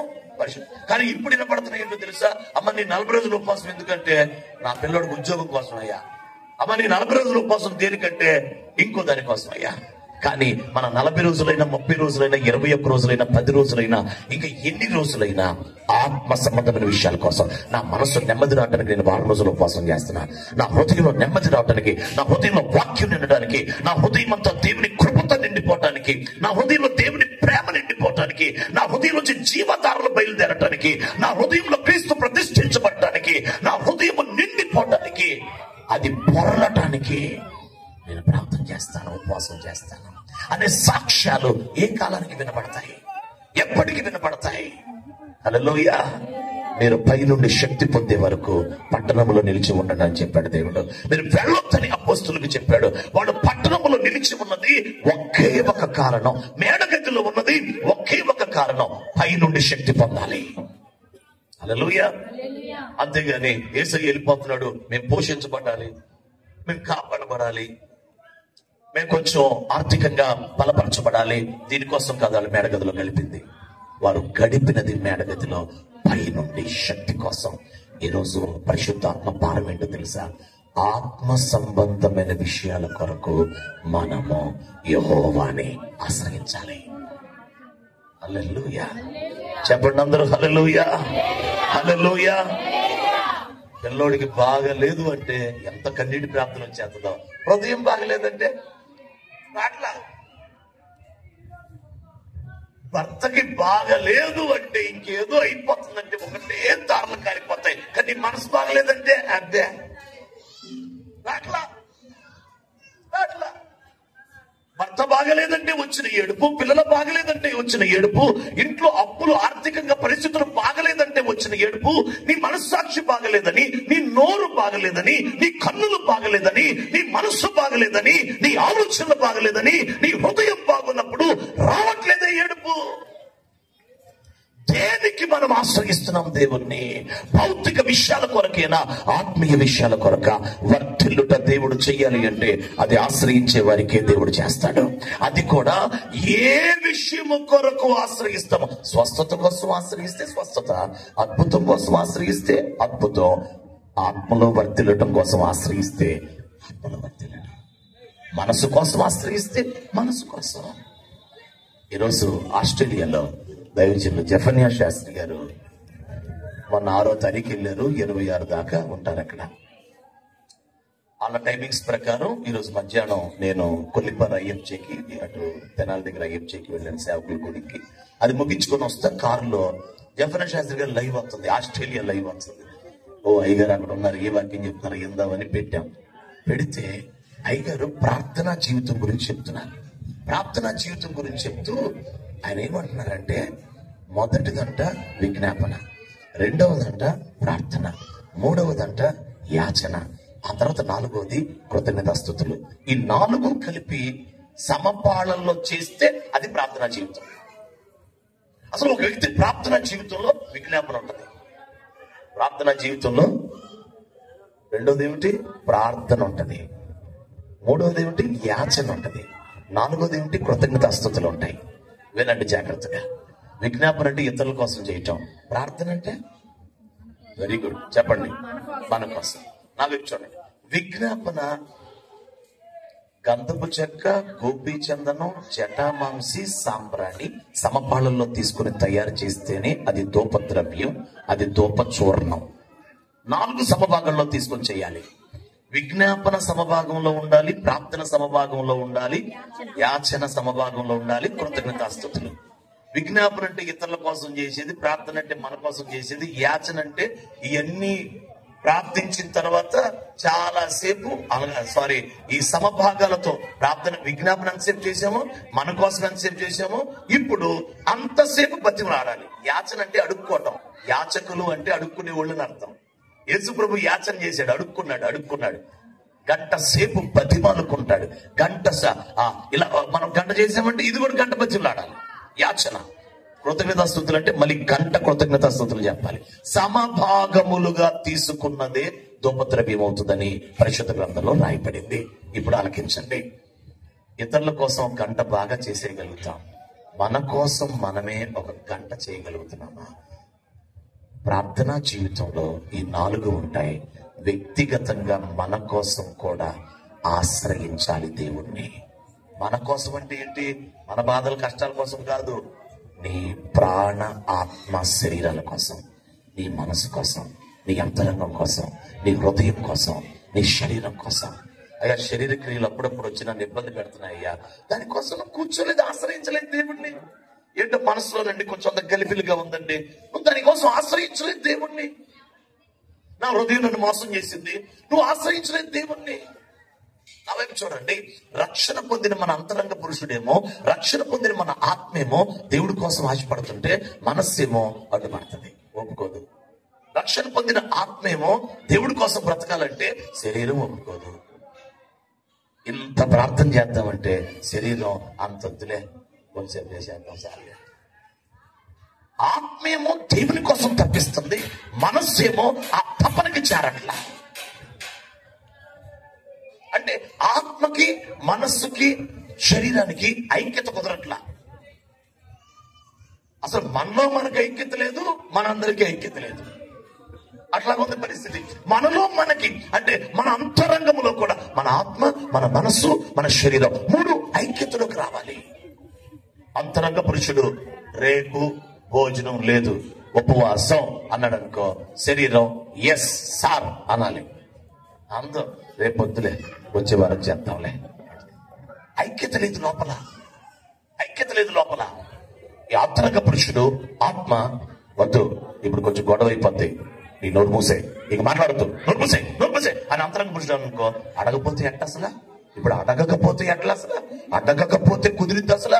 అడగాల్సింది అడగొద్దు అసలు అని అంటది ఈ శరీరం. అంటే ఆత్మ చెప్పిన మాట శరీరం ఇంట్లా, శరీరమే ఆత్మ నోరు మోపించేస్తుంది, మనస్సే ఆత్మ నోరు మోపించేస్తుంది.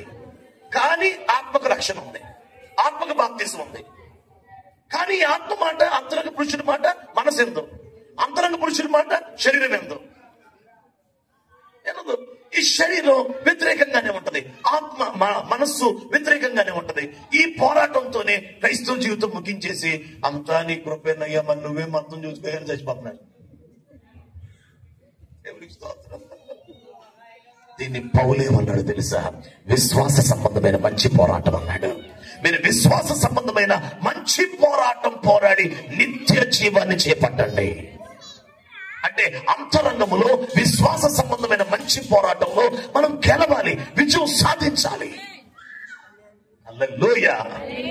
ముందు అంతరంగ పురుషుడు మనసుని స్వాధీనపరచుకోగలగాలి, అంతరంగ పురుషుడు శరీరాన్ని స్వాధీనపరచుకోవాలి. అందుకే అంటారు ఇంట గెలిచి రచ్చ గెలవమన్నారు. ముందు ఇంట గెలువు, అంటే నీ లోపల గెలిస్తేనే బయట గెలవగలుగుతావు. వాయుమండల సంబంధమైన అధిపతి ఉన్నాడు నువ్వు గెలవటానికి, ఒక పోరాడుతున్నాడు వాడు. ఆకాశ మండల మందులో దురాత్మలు ఉన్నాయి, వాటితో పోరాడాలి మనం. అంధకార సంబంధమైన లోకనాథులు ఉన్నారు, వాటితో పోరాడాలి మనం. అసలు ముందు రచ్చ గెలవాలంటే ముందు ఇంట గెలవాలి. ముందు లోపల గెలిస్తేనే వెలుపల గెలవగలుగుతాం. ఎంతమంది మనస్సులు కంట్రోల్లో ఉన్నాయి? మీ అంతరంగ పురుషుడు మనస్సుని సైలెంట్ చేయగలడా? ఒకడు పట్టణమును పట్టుకున్నట్టు కంటే తన మనస్సును స్వాధీనపరుచుకున్నవాడు శ్రేష్ఠుడు. పట్టణమును పట్టుకునే పరాక్రమశాలి కంటే తన మనస్సును అణుచుకున్నవాడే శ్రేష్ఠుడు. దాన్ని లొంగదీసేయగలగాలంట, మనస్సును లొంగదీసేయగలగాలి, శరీరాన్ని లొంగదీయగలగాలి. ఇది కదా ఆత్మలో వర్ధిల్లటం అంటే. హల్లెలూయా. ఈ ఆత్మలో వర్ధిల్లటానికి ఈ విషయం కోసమే ఆశ్రయించాలి కదా దేవుణ్ణి. ఇప్పుడు దైవజనుడితో ఒక మాట అన్నాను, దేవుడు నిన్ను బహుశ్రేష్టమైన యెహోవా వాక్కు ప్రత్యక్షతతో నింపునుగాక అన్నాను నేను. దానికోసం దైవజనుడు ఏం చేయాలి? దేవుణ్ణి ఆశ్రయించాలి. దేనికోసం? ప్రత్యక్షత, ప్రత్యక్షత, ప్రత్యక్షత, ప్రత్యక్షత. నాకు వాక్య ప్రత్యక్షత, నాకు వాక్య ప్రత్యక్షత కావాలి. అదే చూడండి, చదివిన వాక్యాన్ని మంచిగా చెప్పటం వేరు, అసలు వాక్య ప్రత్యక్షతని పొంది ఆ వాక్య ప్రత్యక్షతని ప్రకటించడం వేరు. దేవునికి స్తోత్రం. చదివిన వాక్యాన్ని ఒక 3 పాయింట్లుగా, చదివిన వాక్యాన్ని ఒక 4 పాయింట్లుగా, చదివిన వాక్యాన్ని ఒక 5 పాయింట్లుగా, 7 పాయింట్లుగా చెప్పడం అనేది చాలా ఈజీ. ఒక కాలేజీ లెక్చరర్, ఒక కాలేజీలో ఒక స్కూల్ టీచర్ గారు ఒక 10 ఏళ్ళు కనుక సంఘంలో ఉన్నాడంటే ఆయన అద్భుతంగా 7 పాయింట్లు చెప్తాడు. ఎందుకంటే వాళ్ళకి తెలుసు పాయింట్లు రాయడం తెలుసు వాళ్ళకి. హల్లెలూయా. కానీ మనకు కావలసింది ఏమిటంటే ప్రత్యక్షత. అంటే ఆ మాట బయలుపరచబడాలి. హల్లెలూయా. అక్షరము చంపును అనండి ఒకసారి, ఆత్మ జీవింపచేయను. అర్జెంటుగా సేవ ఏ కృపలోకి రావాలంటే అక్షరమైన వాక్యం కాదు, ఆత్మైన వాక్యం చెప్పబడాలి. అక్షరమైన వాక్యం కాదు, ఆత్మైన వాక్యం చెప్పబడాలి. The word should not be letter. అదొక అక్షరమై ఉండకూడదు, స్పిరిట్. ఇప్పుడు నేను మీతో మాట్లాడుతూ ఉన్నాను. ఇప్పటికి మీకు వచ్చిన ఒక చిన్న అవగాహన ఏమిటంటే, ఖచ్చితంగా ఇప్పటిదాకా మీకు ఏది అర్థమైపోయినా ఒక విషయం మీకు అర్థమైంది. అది నాకు అర్థమైంది. అదేమిటంటే, మనం దేని గురించి ఆశ్రయిస్తామో అదే పొందుతాం. దేని గురించి ఆశ్రయిస్తామో అదే పొందుతాం. ఉద్యోగం కోసం ఆశ్రయిస్తే ఉద్యోగమే, అద్భుతం కోసం ఆశ్రయిస్తే అద్భుతమే, మనసు కోసం ఆశ్రయిస్తే, హృదయం కోసం ఆశ్రయిస్తే, ఆత్మీయ విషయాల కోసం ఆశ్రయిస్తే ఆత్మీయ విషయాల కోసం అదే మనం పొందుకుంటాం. అదే ఆ విషయంలో మనం వర్ధిల్లుతాం. నేను నమ్ముతున్నాను మీ ప్రార్థనా జీవితం మారిపోబోతుంది. మీ ప్రార్థనా జీవితాన్ని దేవుడు మార్చేపోతున్నాడు. ఇక మీదట ప్రభువు రాకడ వరకు మీరు ప్రార్థించే విషయాల్లో ఆత్మ సంబంధమైన విషయాలు ప్రార్థన చేయబోతున్నారు. ఆత్మ సంబంధమైన విషయాల కోసం మొరపెట్టబోతున్నారు. సంఘం ఈ కృపలోనికి రావాలి. ఈ కాలంలో అంతరంగ పురుషులు బలం పొందుకోవాలి. మనస్సులో వాక్యం నిండిపోవాలి. హృదయం మీద వాక్యం రాయబడాలి. శరీర క్రియలు చంపబడిపోవాలి. ఆత్మ, ఆ పరిశుద్ధాత్మ మన దేహంలో నివసించాలి. ఆత్మ ద్వారా మనం నడిపించబడాలి. అర్జెంటుగా క్రీస్తు యేసు యొక్క మంచి సైనికుడు తయారవ్వాలి. ఆత్మ సంబంధమైన బలముతో తయారైపోవాలి ఒక విశ్వాసి. ఎందుకంటే వెళ్ళబోయేది గడ్డు కాలం, వెళ్ళబోయేది కఠినమైన కాలం. ఆ కఠినమైన కాలంలో మనం నిలబడాలంటే, ఆ కఠినమైన కాలంలో మన విశ్వాసాన్ని కాపాడుకొని వెనక్కి తిరిగి చూడకుండా ముందుకే సాగిపోవాలి అంటే అర్జెంటుగా లోపల బలపరచబడాలి. అందుకు ఆత్మలో వర్ధిల్లుట. దేవునికి స్తోత్రం చెప్పండి. హల్లెలూయా. వాక్య ప్రత్యక్షత సమృద్ధికి వచ్చినప్పుడు రాజైన ఉజ్జియా ఆశ్రయించి వర్ధిల్లాడు. హల్లెలూయా. ఇంకొక మాట చదవండి. 24:20 చూడండి ఒకసారి. 2వ దినవృత్తాంతములు 24:20. 2వ దినవృత్తాంతములు 24:20. అప్పుడు దేవుని ఆత్మ, 2వ దినవృత్తాంతములు 24:20 చదవండి అయ్యా. అప్పుడు దేవుని ఆత్మ యాజకుడకు యెహోయాదు కుమారుడైన జకర్యా మీదకి రాగా అతడు జనుల ఎదుట నిలవబడి మీరెందుకు యెహోవా ఆజ్ఞలను మీరుచున్నారు? మీరు వర్ధిల్లరు. మీరెందుకు యెహోవా ఆజ్ఞలు మీరుచున్నారు? మీరు వర్ధిల్లరు. అప్పుడు ఆ కింద వచ్చిన ఒక వచనం వదిలి మళ్ళీ కింద వచ్చిన చదవండి అయ్యా. ఈ ప్రకారము రాజైన యోవాషు జకర్యా తండ్రి అయిన యెహోయాదు తనకు చేసిన ఉపకారమును మరచిన వాడై అతని కుమారుని చంపించెను. ఎవరిని చంపించేశాడు సార్? జకర్యాని చంపించేశాడండి. ఏ రాజు ఇతను? యోవాషు. అందరు తలపైకి ఎత్తండి.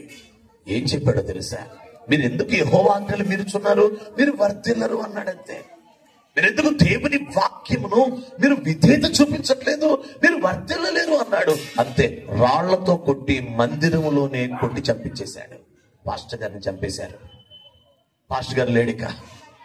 ఎందుకు?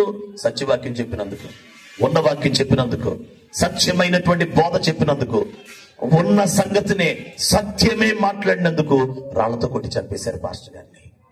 చంపించింది కూడా ఒక రాజు.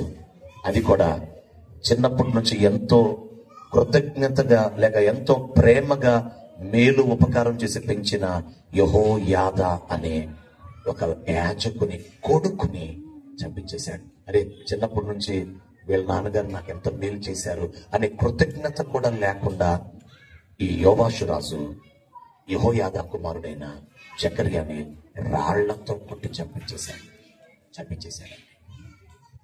హల్లెలూయా. మీరు నిజంగా చెప్పండి, ఇక మీదట ఎంత కఠినమైన వాక్యం మీ దగ్గరికి వచ్చినా, ఎంత సత్యమైన వాక్యం మీ దగ్గరికి వచ్చినా, మీరు తీసుకునేటువంటి పిల్లల లేక పాస్టర్ గారిని రాళ్ళతో కొట్టి చంపేస్తానా? హల్లెలూయా. ఎందుకంటే ఇలా అడగాల్సి వస్తుంది, అడగాల్సి వస్తుంది. పాస్టర్ గారు సత్యవాక్యం, ఉన్న వాక్యం ఉన్నది ఉన్నట్టుగా. మేము పాయకపురంలో సేవ చేస్తాం, డానియల్ పాస్టర్ గారికి తెలుసు. పాయకపురం ఏవిఎస్ రోడ్లో ఓ తల్లి సేవ మొదలుపెట్టి ఆ తర్వాత తన వృద్ధాప్యంలో మాకు అప్పచెప్తే మేము సేవ చేశాం. అక్కడ నేను ఒక రోజు వాక్యం చెప్తూ అన్నాను, వడ్డీ వ్యాపారం చేయకూడదు అన్నాను. ఒక మానేసి సంఘం మానేక మొత్తం అందరూ అసలు నేను పీటర్ రాజు గారి వాక్యం కఠినంగా ఉందా మందికి మానేసాను, అందరికి చెప్తుంది వడ్డీ వ్యాపారం చేయడం తప్పు అని చెప్పమని బైబిల్లో ఉంది కదా. నీ ద్రవ్యము వడ్డీకి ఇవ్వకూడదు అని చెప్పారు కదా. ఆ మాట చెప్తే కోపం వచ్చేసింది. ఇప్పుడు మీలో ఎవరున్నారో నాకు తెలియదు, దేవునికి స్తోత్రం. హల్లెలూయా, హల్లెలూయా. అంటే దేవుని బిడ్డలారా, సత్యవాక్యం ఉన్నది ఉన్నట్టు చెప్తే రాళ్లతో కొడుతున్నారంట. యేసుక్రీస్తు నామములో నేను ప్రకటిస్తున్నాను, సత్యవాక్యాన్ని మీరు సన్మానించుదురుగాక, కఠినమైన వాక్యాన్ని స్వీకరించుదురుగాక. హల్లెలూయా. అది కఠినమే అవ్వచ్చు, అది సత్యం, అందుకు స్వీకరించాలి. అది కష్టమే అవ్వచ్చు, కానీ సత్యం, దాన్ని స్వీకరించాలి. హల్లెలూయా. రైట్. వర్ధిల్లాలి అంటే రెండవ కార్యం ఏంటో తెలుసా? మీరు ఎందుకు యెహోవా ఆజ్ఞలు మీరుచున్నారు, మీరు వర్ధిల్లారు. అంటే యెహోవా ఆజ్ఞలకు లోబడితే ఏమవుతాం? చెప్పండి అందరూ. యెహోవా ఆజ్ఞలకు లోబడితే అందరు ఈ మాట చెప్పండి, విధేయత వర్ధిల్ల చేయును, విధేయత వర్ధిల్ల చేయును. మొదటి మాట ఏంటో తెలుసా? వాక్యము వర్ధిల్ల చేసేది. వాక్యం ద్వారా ఆశ్రయిస్తాం, ఆశ్రయించినందుకు వర్ధిల్లుతాం. రెండవది, ఈ వాక్యానికి విధేయత చూపిస్తే విధేయత వర్ధిల్లినట్లు చేసింది. ఒబీడియన్స్ మనల్ని ప్రాస్పరస్ చేస్తుంది, ఫ్లరిష్ చేస్తుంది, మనం వర్ధిల్లగలుగుతాం. హల్లెలూయా, హల్లెలూయా. ఇప్పుడు ఈ చిన్న బిడ్డ ఉందనుకోండి, నాన్న ఇట్లా రా ఒకసారి నిలబడి. వీళ్ళ అమ్మగారు ఎవరు? నాన్న చూడండి. ఇప్పుడు మీ మమ్మీ మాట, వీళ్ళ అమ్మగారి మాట ఈ పిల్ల లోబడాలి, వినాలి అంటే దేనిని బట్టి ఎంత కష్టమైనదైనా ఇబ్బంది అయినా సరే ఈ పిల్ల లోబడాలి అంటే, విధేయత చూపించాలి అంటే వాళ్ళ అమ్మగారికి లోబట్టుకు ఏ విషయం, ఏ కారణాన్ని బట్టి లోబడింది చెప్పండి. ఇది అన్నారు భయాన్ని బట్టి. అబ్బా, చప్పట్లు కొట్టండి ఒకసారి. హల్లెలూయా, హల్లెలూయా. తిరిగి లేదండి ఆ సంగతి. ఈ పిల్లకి తల్లి విలువ సంపూర్ణంగా తెలిసేంత మెచ్యూరిటీ రాలేదు ఈ పిల్లకి. కానీ వాళ్ళ అమ్మగారిని చూస్తే, వాళ్ళ నాన్నగారిని చూస్తే, అమ్మో మా మమ్మీ మా డాడీ అని ఒక భయం ఉంటుంది. భయాన్ని బట్టి ఏం చేస్తుంది? లోపడుతుంది. ఇప్పుడు ఒక ప్రశ్న, అందరు వినండి. ఈ బిడ్డకి 30 ఏళ్ళు వచ్చినాయి. వాళ్ళ అమ్మగారు ముసలమ్మ అయిపోయింది. ఈ పిల్లకి పెళ్లి కూడా అయిపోయింది. వాళ్ళ అమ్మ నింది పాప మంచం దిగలేక, అమ్మాయి ఇంటికి వచ్చావా, నాకు కొంచెం చపాతీ చేసి పెట్టవే, కొంచెం అసలు నన్ను నడుము పట్టి నొప్పి వచ్చేస్తుంది బాగా, కొంచెం చపాతీ చేయవే, కొంచెం లేవలేకపోతున్నా, కొంచెం ఒక ముద్ద చేసి పెట్టమ్మా, కొంచెం బంగాళదుంప కూర కూడా ఉండవే, అందులో కొంచెం తింటాను అనింది అనుకో. ముసల్దానా, నీకెందుకు చేసి పెట్టాలి, నీకెందుకు చేయాలి నేను అసలు అని మంచి పిల్లలు అన్నారు, మంచి పిల్లలు అన్నారు. ఈ పిల్ల అనలేదండి. తల్లి అడిగిన ఆ 30 ఏళ్ల వయసులో ఈ బిడ్డను అడిగితే, వాళ్ళమ్మకు ఒక 50 ఎంత వస్తే ఆ వయసులో ఈమె చపాతీ చేసి బంగాళదుంప కూర చేసి పెట్టి తల్లి మాటకు లోబడిందంటే ఎందుకు లోబడింది? అర్థం చేసుకుని తల్లి ప్రేమను బట్టి. చప్పట్లు కొట్టండి. హల్లెలూయా. అందరి చూడండి ఒకసారి. మనం ఇంకా దేవునికి భయపడుతూ లోబడితే మనం పిల్లలం, మనం ప్రేమతో లోబడే వాళ్ళం అయితే ఎదిగిన వాళ్ళం. నా ప్రశ్న ఏమిటంటే, భయముతోనే మొదలవ్వాలి విధేయత, అది ప్రేమతో కొనసాగిపోవాలి. నిజంగా ప్రేమతోనే ఆయన ఆజ్ఞలన్నిటికీ లోబడిపోతుంది. మనం అమ్మో నరకానికి తీసుకెళ్ళిపోతాడేమో, చంపేస్తాడు బాబోయ్, ఏం చేస్తాడు నాయన, అమ్మో దేవుడి మాట వినలేదనుకో మనం ఏమైపోతాం బాబోయ్ అని ఇంకా భయంతోనే లోబడి వాళ్ళు అయితే పిల్లలే. వాళ్ళు ఎంత పెద్దోళ్ళైనా చివరికి నాలాంటి పాస్టర్ అయినా నేనైనా నేను ఇంకా దేవుని భయముతో లోపడకూడదు, నేను దేవుణ్ణి ప్రేమిస్తూ లోపడాలి. వాక్యం చెప్తున్న సంగతి, నా ఆజ్ఞలు కైకొన్నవాడు నన్ను ప్రేమించేవాడు, నన్ను ప్రేమించేవాడే నా ఆజ్ఞలు కైకొన్నవాడు. అంటే ప్రేమ చేత ఆజ్ఞలు కైకొనే వారం అయిపోవాలి. ఆజ్ఞలు కైకొనుట ద్వారా మన ప్రేమ రుజువు అవ్వాలి. దేవునికి స్తోత్రం, హల్లెలూయా. అప్పుడు దేవుడిచ్చే ఆశీర్వాదం ఏంటో తెలుసా? వానికి నన్ను నేను కనపరుచుకుంటాను, నేను వానికి ప్రత్యక్షం అవుతానంటాడు దేవుడు. నన్ను ప్రేమించేవాడే నా ఆజ్ఞలు గైకొన్నవాడు, నా ఆజ్ఞలు గైకొన్నవాడే నన్ను ప్రేమించేవాడు. సీమోను సీమోను, నువ్వు నిజముగా నన్ను ప్రేమించుచున్నావా అని అడిగాడు. నువ్వు నన్ను నిజంగా ప్రేమిస్తే నా గొర్రె పిల్లలు మేపు, నా గొర్రెలను కాయి, నా గొర్రె పిల్లల్ని మేపు కాయి అని దేవుడు ఏదైతే పేతురికి ఆజ్ఞగా పేతురికి పట్ల చిత్తం కలిగి ఉన్నాడో అది చెయ్యటమే సీమోను పేతురు దేవుని ప్రేమించటం. హల్లెలూయా. యేసుక్రీస్తు నామములో మీ చేయి పైకెత్తండి, కుడి చేయి పైకెత్తండి. యేసుక్రీస్తు నామములో ప్రేమ చేత మనం విధేయులు మగుదుము గాక. చప్పట్లు కొడుతూ దేవుని మహిమ చెల్లిద్దాం. హల్లెలూయా.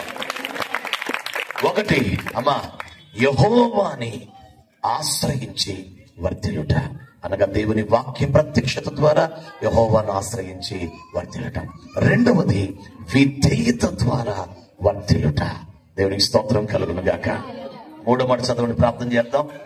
31:21 రెండవ దినవృత్తాంతముల గ్రంథం 31వ అధ్యాయం చివరి మాట 21 అనుకుంటా. చూడండి. తన దేవుని ఆశ్రయించుటకై, తన దేవుణ్ణి ఆశ్రయించుటకై, దేవుని మందిర సేవ విషయమందేమి, ధర్మశాస్త్ర విషయమందేమి, ధర్మమంతటి విషయమందేమి, తాను ఆరంభించిన ప్రతి పని అతడు హృదయపూర్వకముగా జరిగించి వర్ధిల్లెను. హృదయపూర్వకంగా జరిగించి వర్ధిల్లెను అనండి ఒకసారి, ఇంకోసారి అనండమ్మా. ఏదైనా మనము దేవుని సన్నిధిలో హృదయపూర్వకంగా చేస్తేనే వర్ధిల్లుతాం.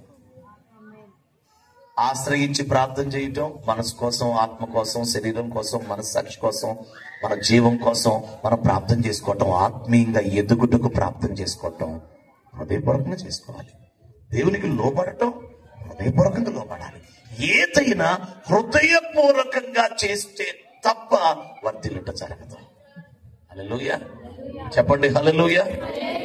నిజంగా చెప్పండి, ఇశ్రాయేలు అరణ్య ప్రయాణంలో వాళ్ళు హృదయపూర్వకంగా పూర్ణ హృదయంతో ప్రేమించారు దేవుణ్ణి. హల్లెలూయా.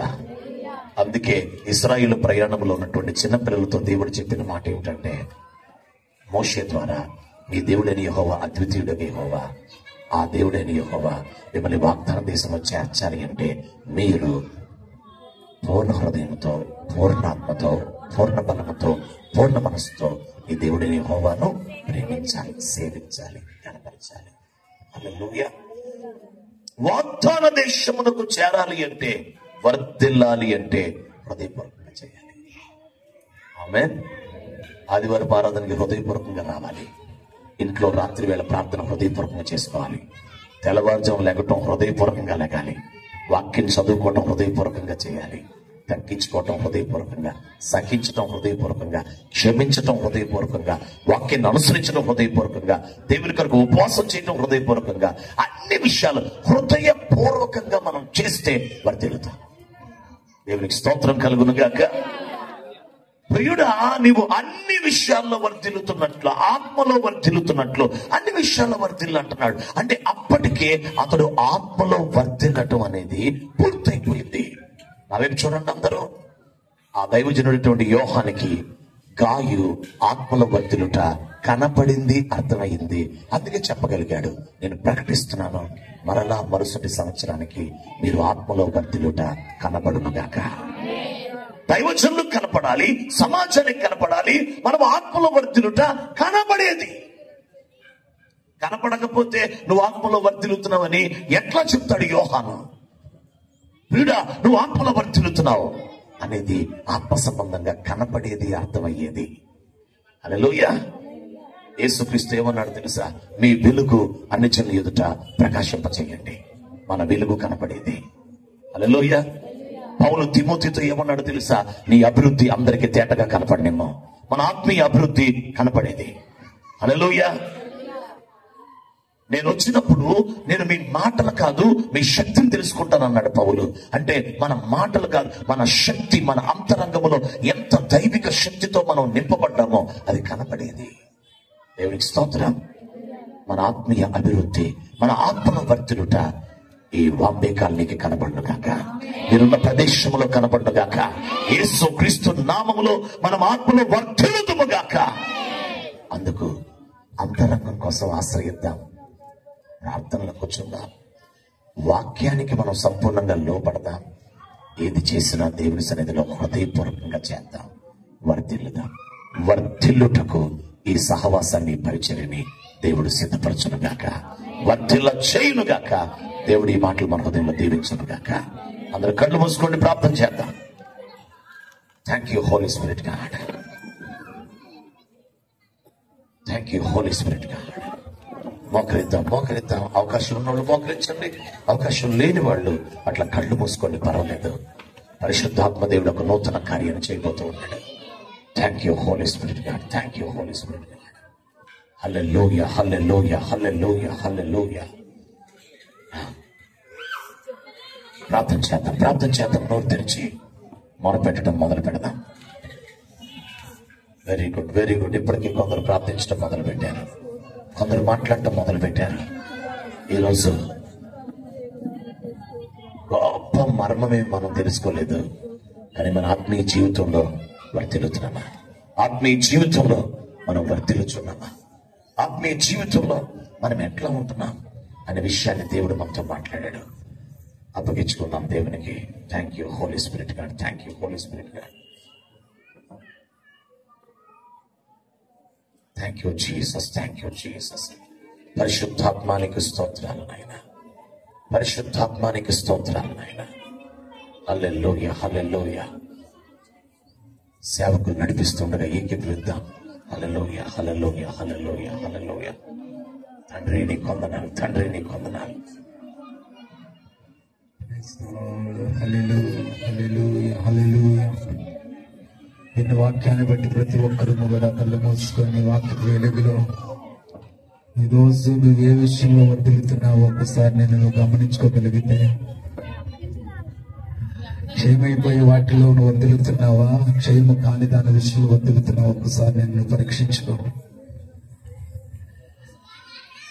Praise the Lord. Hallelujah, hallelujah, hallelujah, hallelujah. బాహ్య పురుషుడు దినదినము కృషించిపోయినా అంతరంగ పురుషుడేమో వాళ్ళని దినదినము కూడా శక్తి పొందుకోవాలి. ఈరోజు దేవుని సన్నిధిలో, దేవుని వాక్య ప్రత్యక్షతలో మనము కూడా ఒక ఉజ్జియా వలె వర్ధిల్లవలసిన వారమై ఉన్నాం.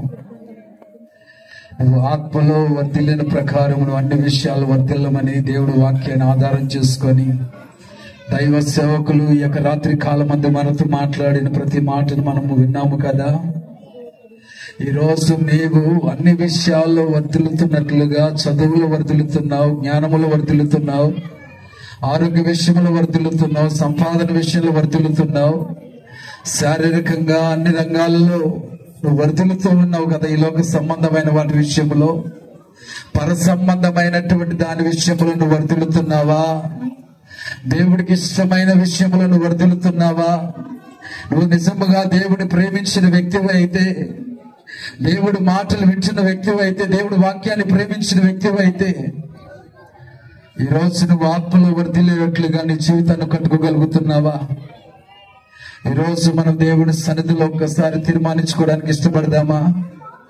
దేవుడి యొక్క ప్రత్యక్షత విషయమందు తెలివి కలిగినటువంటి జకరయ్య దినములలో రాజైన ఉజ్జియా యెహోవాను ఆశ్రయించి వర్ధిల్లాడంటండి. ఈరోజు ఎవరిని ఆశ్రయిస్తున్నాం, దేన్ని ఆశ్రయిస్తున్నాం? మనము దేనిని ఆశ్రయించి వర్ధిల్లాలని కోరుకుంటున్నాం? ఒకసారి ఆలోచన చేద్దామా? ఈ రోజు నువ్వు చేస్తున్నటువంటి భక్తి సంపూర్ణంగా చేస్తున్నావా? నువ్వు చేసే భక్తి సంపూర్ణమైన భక్తేనా? ఒకసారి మనల్ని మనం గమనించుకుందామా, పరీక్షించుకుందామా, పరిశీలన చేసుకుందామా? ఈరోజు నీకేదైనా బాగోపోతే దాని గురించి ప్రార్థన చేస్తున్నావు కదా. ఆర్థికంగా నలిగిపోతుంటే, ఆర్థికంగా వెనకబడిపో ఉంటే దానికోసం గంటల తరబడి ప్రార్థన చేస్తున్నావే. అయ్యో, శరీరంలో ఏదైనా బలహీనత ఎదురైతే దానికోసం గంటల తరబడి ప్రార్థన చేస్తున్నాం కదా. అయ్యో, నువ్వు ప్రార్థనలో ఎదగలేగినప్పుడు, అయ్యో నేను ప్రార్థన చేయలేకపోతున్నానే, దేవుడి సన్నిధిలో నేను అయ్యో కనీసం 2 గంటలు గడపలేకపోతున్నానే, అయ్యో దేవుడి బిడ్డలతో సహవాసం చేయలేకపోతున్నానే, దాని విషయంలో ఎన్ని గంటల పాటు నువ్వు ప్రార్థన చేయగలుగుతున్నావు? ఆత్మలో నువ్వు వర్ధిల్లలేనటువంటి బలహీనతలు ఉన్నప్పుడు ఎన్ని గంటలు దేవుడి సన్నిధిలో ప్రార్థించగలుగుతున్నావు? ఏ రోజైనా దాని విషయంలో కన్నీరు కార్చావా? అయ్యో, నీ భర్త దేవుడి సన్నిధికి రావట్లేదే, దేవుడి వాక్య ప్రకారంగా జీవించలేకపోతున్నారు బిడ్డలన్నీ దాని విషయంలో, నీ స్నేహితులు, నీ బంధువులు, నీ ఇరుగు పొరుగు వారు నీవు దేవుడి స్వార్థను చెప్పినప్పుడు దాని ప్రకారంగా జీవించలేకపోతున్న సమయంలో వారి నిమిత్తం నువ్వు ఎంతసేపు దేవుడి సన్నిధిలో కన్నీరు కారుస్తూ విజ్ఞాపన చేశావు? నీ ఇంటి వారి కొరకు ఎంతసేపు ప్రార్థన చేశావు? ఈ రెండింటి యొక్క జరుగుబాటు కోసము దేవుడి సన్నిధిలో నువ్వు ఎంతసేపు యాచన చేశావు? ఒక్కసారి మనల్ని మనం పరీక్షించుకుందామా? నోరు తెరిచి మన ఎదుట ఇగో దేవుడిని జ్ఞాపం చేసుకోవడానికి సిద్ధపరిచినటువంటి కార్యక్రమంలో పాలు భాగస్తులు కాబోతున్న మనము వాక్య ప్రత్యక్షతలో మనల్ని మనం పరీక్షించుకుందామా? ఎంత కాలమైంది దేవుడిని తెలుసుకొని, ఎంత కాలమైంది దేవుడు వాక్కులు వింటూ నువ్వు ఆత్మలో వదులుతున్నావా? దేని విషయం దేవుడి సన్నిధిలో ప్రార్థన చేస్తున్నావు? దేవుడి సన్నిధిలో ఆధ్యాత్మికమైన విషయములలో అయ్యో నువ్వు ఎదగాలని దాని విషయంలో దేవుడి సన్నిధిలో ఎంత ప్రార్థన చేస్తున్నావు? ఒక్కసారి ఆలోచించి, అయ్యా నేను ప్రార్థనలు ఎదగలేకపోతున్నాను అయ్యా, దాని విషయంలో నువ్వు ప్రార్థన చేయగలుగుతున్నావా? ప్రైజ్ ది లార్డ్, హల్లెలూయా. ఈరోజు మనందరము కూడా ఇది కూడా మన ఎదుట ఏమండి ఉన్నటువంటి కార్యక్రమ నిమిత్తం నువ్వు దాంట్లో పాల్గొనే ఒక అర్హతను కలిగి ఉండాలంటే, దాంట్లో పాల్గొంటే అది నీకు ఒక దీవెనగా మారాలి అంటే ఈరోజు నువ్వు ఆత్మలో వర్ధిల్లే అనుభవంలోకి రావాలి. ఈరోజు దేవుని సన్నిధిలో సమర్పించుకొని అట్టి సమర్పణలో ఉన్నవారు మాత్రమే వచ్చి దీంట్లో పాల్గొంటే ఇది నీకు దీవెన. ప్రార్థన చేసుకుందాం. దయగల తండ్రి, ప్రేమగల రాజా, నీకు వందనాలు, స్తోత్రాలు నాయనా. ఇదిగో ప్రభా, శరీర పరంగా ఈ లోక సంబంధముగా మీ వర్ధిల్లు వారు మాత్రమే కాక దాని కొరకే ప్రార్థించే వారముగా కాక ప్రభా మేము ఆత్మలో కూడా వర్ధిల్లునట్లుగా సహాయం చేయండి. ప్రార్థనలో వర్ధిల్లాలి నాయనా, సమర్పణలో వర్ధిల్లాలయ్యా, ప్రత్యక్షతలో వర్ధిల్లాలయ్యా, ఉపవాసములో వర్ధిల్లాలయ్యా, కన్నీరు కార్చి ప్రార్థించే విషయంలో మేము వర్ధిల్లాలి ప్రభు అని సన్నిధిలో ప్రార్థన చేస్తున్నాం. అటు అనుభవంలోని ప్రతి ఒక్కరిని నడిపించమని, విత్తబడిన ప్రతి వాక్యపు విత్తనాలు మంచి నేల పడిన విత్తనాల వలె నూరొత్తులుగా ఫలించునుగా అని ప్రార్థిస్తూ యేసయ్య శక్తి కలిగిన నామములో ప్రార్థించి మనవులని వేడుకొంచున్నా పరమ తండ్రి, ఆమేన్, హల్లెలూయా. అలాగే ప్రార్థనలు ఉందామా? మన ఎదుట అతి ప్రాముఖ్యమైనటువంటి ప్రభు వచన బలపరిచయం ఉందండి. ఎవరైతే మారు మనసుకు తగిన జీవితాన్ని, నీ రక్షణను కాపాడుకుంటూ నువ్వు జీవిస్తున్నట్లయితే తండ్రి, కుమార, పరిశుద్ధాత్మ నామములో త్రియేక నామములో ఉంచిన బాప్తిసం తీసుకొని ఆ బాప్తిసానికి తగినట్లుగా, మారు మనసు తగినట్లుగా నువ్వు ఒక జీవితాన్ని కలిగి ఉన్నావనే నిర్ధారణ నువ్వు కలిగి ఉంటే నిన్ను పరీక్షించుకొని పరిశీలన చేసుకొని ఈ పరీక్షలో నువ్వు పాలిభాగస్తులు కావాలని ప్రభు పెట్టమన్నది. ఎవరైనా వాక్య విరుద్ధంగా జీవిస్తూ అయోగ్యముగా దీంట్లో పాల్గొంటే